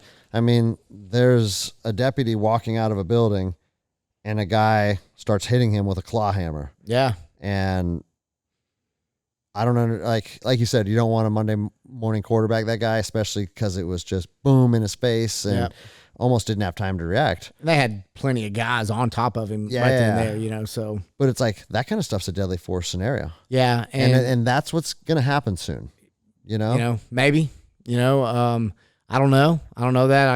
I can't speak to the future, but the peaceful protest shit's bullshit, you know, and the dangers to law enforcement, you know, because there's other agencies out there, you know, the danger to law enforcement, it's real. It's real. And we're outnumbered, you know, we're outnumbered. And that's where, you know, and I know there's an overwhelmingly amount of support for law enforcement out there. The silent majority, you know, they're having rallies all over the country now for law enforcement. Yeah. And so I know what's out there, but hey guys, why don't y'all come to the park? You know? Yeah. Hey, why don't you come to Portland? Why don't you come to DC? And why don't y'all come to these rallies, you know, and show us what you got, you know, because I guarantee you it's going to be about 10,000 more people than, you know, the 200, 300 that's out there protesting, you know, at nighttime.